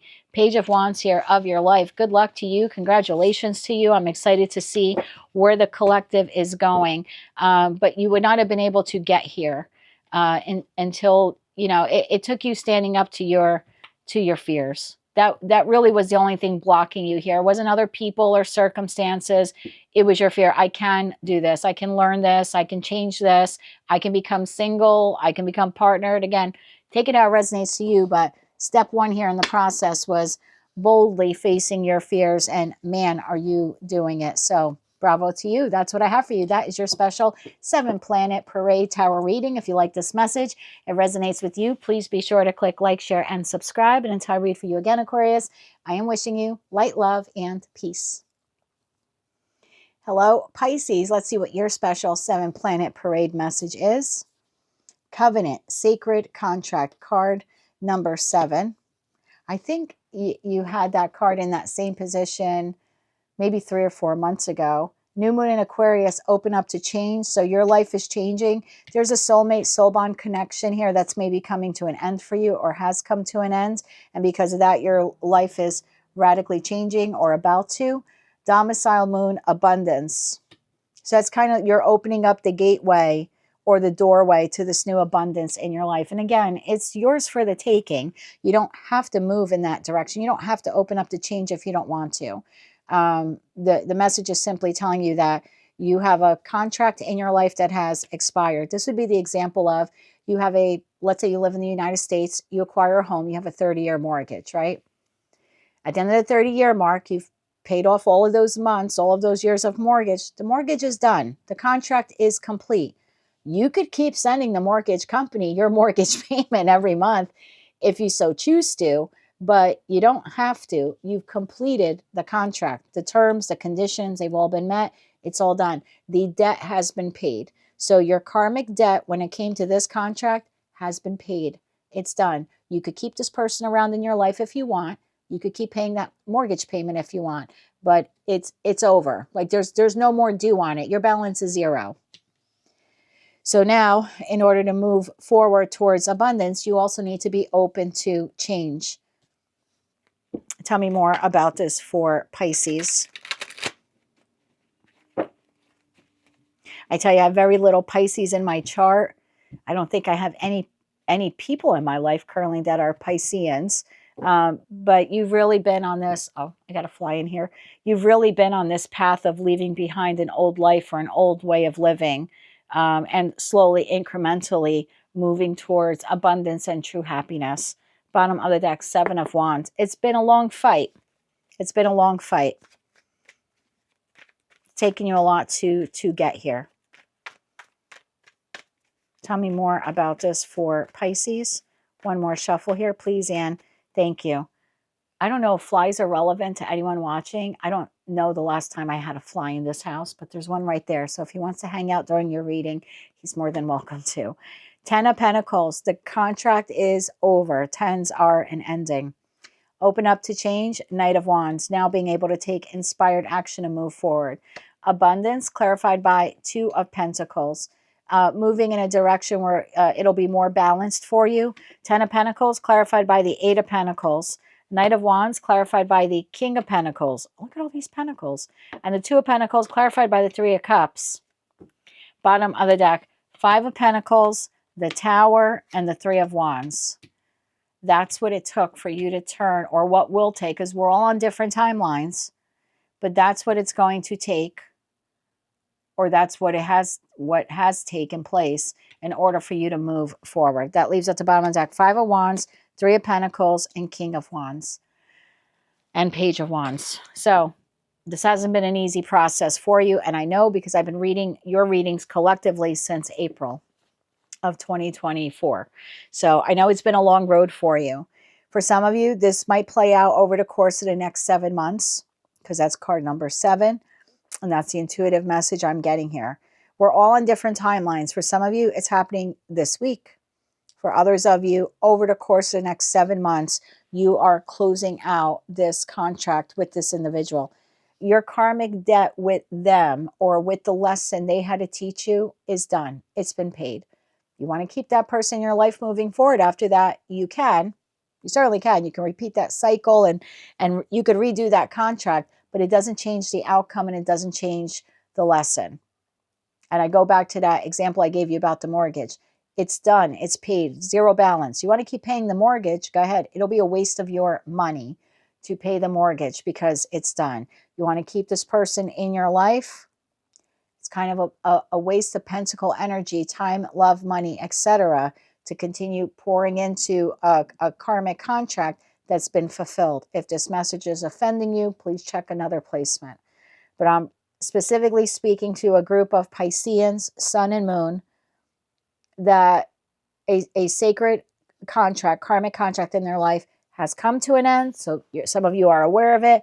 Others of you, you're highly intuitive sign, you're the high priestess. You know that it'll be coming to an end this year. You might not know exactly when or how, but you know that it needs to.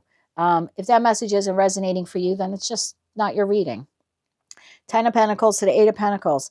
It's been a long time coming. And whatever this contract is that's coming to an end, you put a lot of pentacle energy into it. So much so that you thought it would get to the 10 of Pentacles. This is a job you went all in on. This is the relationship you thought, oh, it's the last relationship of my life.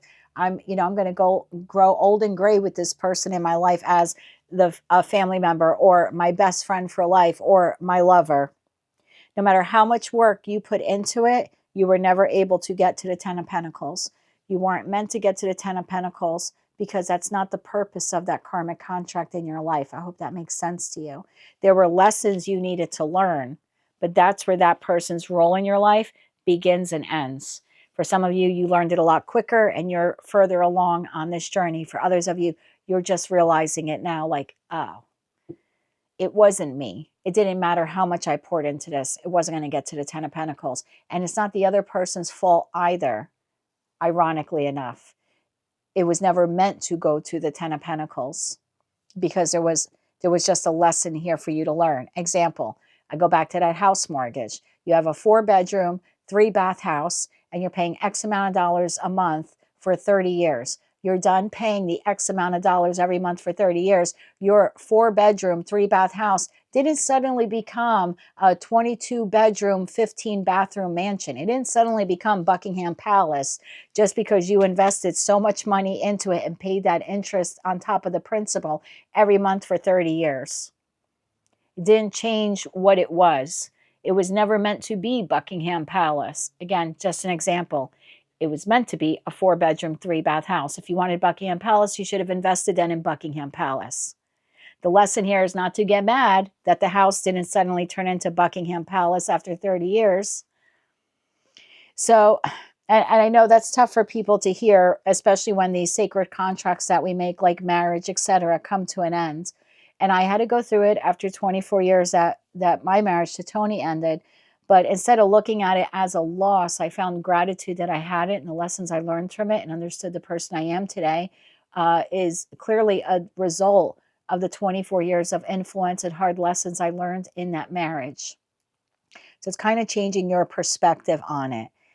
Opening up to change, opening up to seeing things at a new perspective will enable you to move on from it in a much more grounded, inspiring way. Instead of begrudgingly leaving this friend or this family member or this lover, it's more like, thanks for the lesson. Some were easy, some not so much. But instead of looking at it like you failed, I failed, I'm choosing to look at it like it was meant not to work out. It was never supposed to get here, no matter how much I put into it. Changing that perspective of, oh, that was a lesson. Okay. And this is what I learned. And that's what I had to do in my marriage. I didn't look at it like I lost 24 years of my life or he wasted my time or I wasted his. No. I looked back and found the gratitude. I learned a lot. I grew a lot. I got to become a parent by raising his children. That's an experience I wouldn't have had. Although I've always wanted my own children, I specifically decided not to have any when I married him. It was a decision we made so we could focus on raising his kids, and I love them to this day. So there were lessons that I can't sit there and get mad at him and say, wow, if I wasn't with him, I would have had my own kids. Why be bitter? I made the decisions I made. I still was able to be a great parent, a great step parent. And the four of us collectively, right, me, him, and the children's, parent, other parents, the four of us were able to raise two really great kids together. So again, it's changing your perspective and trying to see it in a more positive way. It wasn't a loss for me, it was a gain. I made great memories. I learned some hard ass shit, some hard lessons, I'll be honest with you, but I wouldn't be who I am today without it. That's what opens up this door to abundance for you, or changing your perspective on that will open the doors of abundance for you. Then you'll be able to move forward in a much more grounded and balanced way here. Knight of Wands to the King of Pentacles. Instead of moving forward in a resentful way, moving forward in an inspiring way. And what you're moving towards, Two of Pentacles to Three of Cups. Happiness, financial balance, emotional balance, balanced love, balanced connections.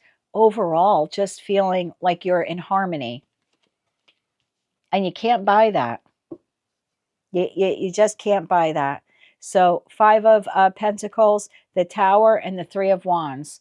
This new life, this new direction, this new path comes at an almost instantaneous loss of the past. But what are you really losing? You're losing not repeating the same horrible lesson. I don't really see that as a loss. Again, changing your perspective.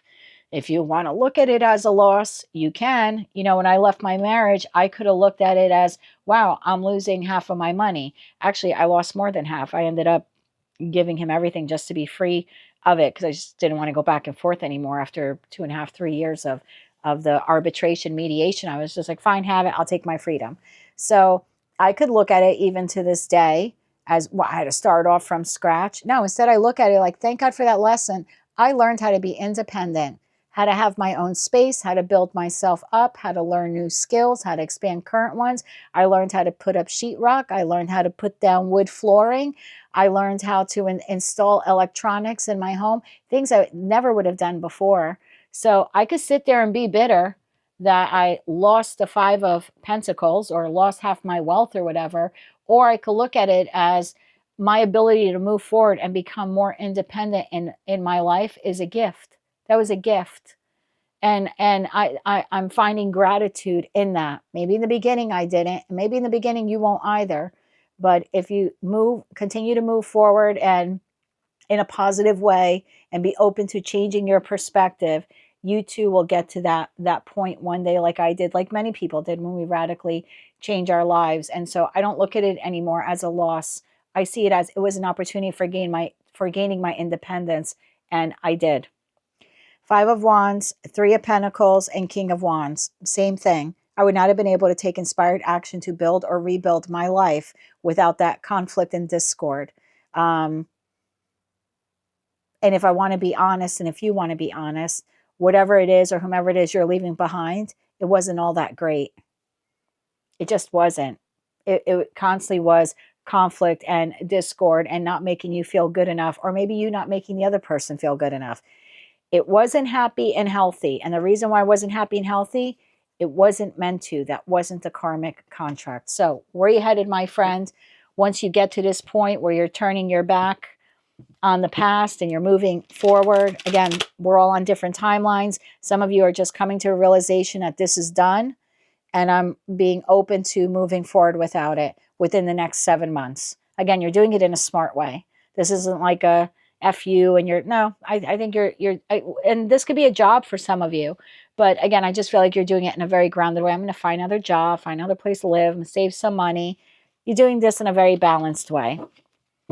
You're working at it. You're going to put pentacle energy into leaving this behind. And then some of you, your whole new life begins like this week, Tower moment. So you've already been working on it maybe for the last 7 months. So again, we're all on different timelines. Take it how it resonates to you. But where's the Piscean collective headed? Bottom of the deck, King of Cups, more emotionally balanced than before. For some of you, if you're leaving behind a partner, that King of Cups could be your next partner, whether you know that person or not. Tell me more about this here for Pisces. Where are they headed? One more shuffle. Thank you. So where are you headed, my friend? You have the Devil. You have the King of Cups. and you have the Queen of Pentacles. Look at that. Bottom of the deck, Justice. Remember I was talking about karmic justice? You fulfilled that karmic contract. You learned this lesson that you're seeing this connection for the toxicity that it was. It doesn't mean that you're toxic. It doesn't mean that the person was toxic. That's not what that means, cross watcher. What that means is the two of you together were intended to be toxic. That was part of your karmic contract. So you could learn a lesson and they could learn a lesson. I can't speak for the cross watcher. I can't speak for your counterpart here, but I can speak for you. You learned the lesson, and that's why you're coming out. If you, again, change your perspective, you're coming out of this way more grounded, way more emotionally balanced than you ever were before. And yes, for some of you, you're leaving a toxic karmic contract in terms of a love partner, and you are meeting your counterpart as soon as you close this out and you turn your back on it. Karmic justice brings in your wish fulfillment, 9 of Cups, and this whole new beginning in your life with the Ace of Pentacles, something way more solid and steady and sturdy, almost like a gifty, kind of have the hand of God there bringing it to you, like, well done, Pisces, you've learned your lesson. You're closing out this toxic cycle, and now you get what you really wanted. Now you get what you thought that was. It wasn't that. It wasn't meant to be that. And it's, again, not that there was anything wrong with you or the other person. The two of you together, that was your contract, was to show up in that way so the other can learn something. So that's what I have for you, Pisces. You are on the precipice of abundance. Some of you a lot closer to it than others. Again, all depends on your timeline. But when you get there, and you inevitably will, you'll be able to look back on this, hopefully the way I did, and realize that was meant to be toxic because you were meant to learn the lesson so you can move forward towards who or what is truly meant to be in your life. That's what I have for you, my darling. Piscean Collective is on the move towards better days. Bravo to you. That is your 7-planet parade tarot reading. If you like this message, it resonates with you, or you wish to claim all or part of it, please be sure to click like, share, and subscribe. And until I read for you again, Pisces, I am wishing you light, love, and peace.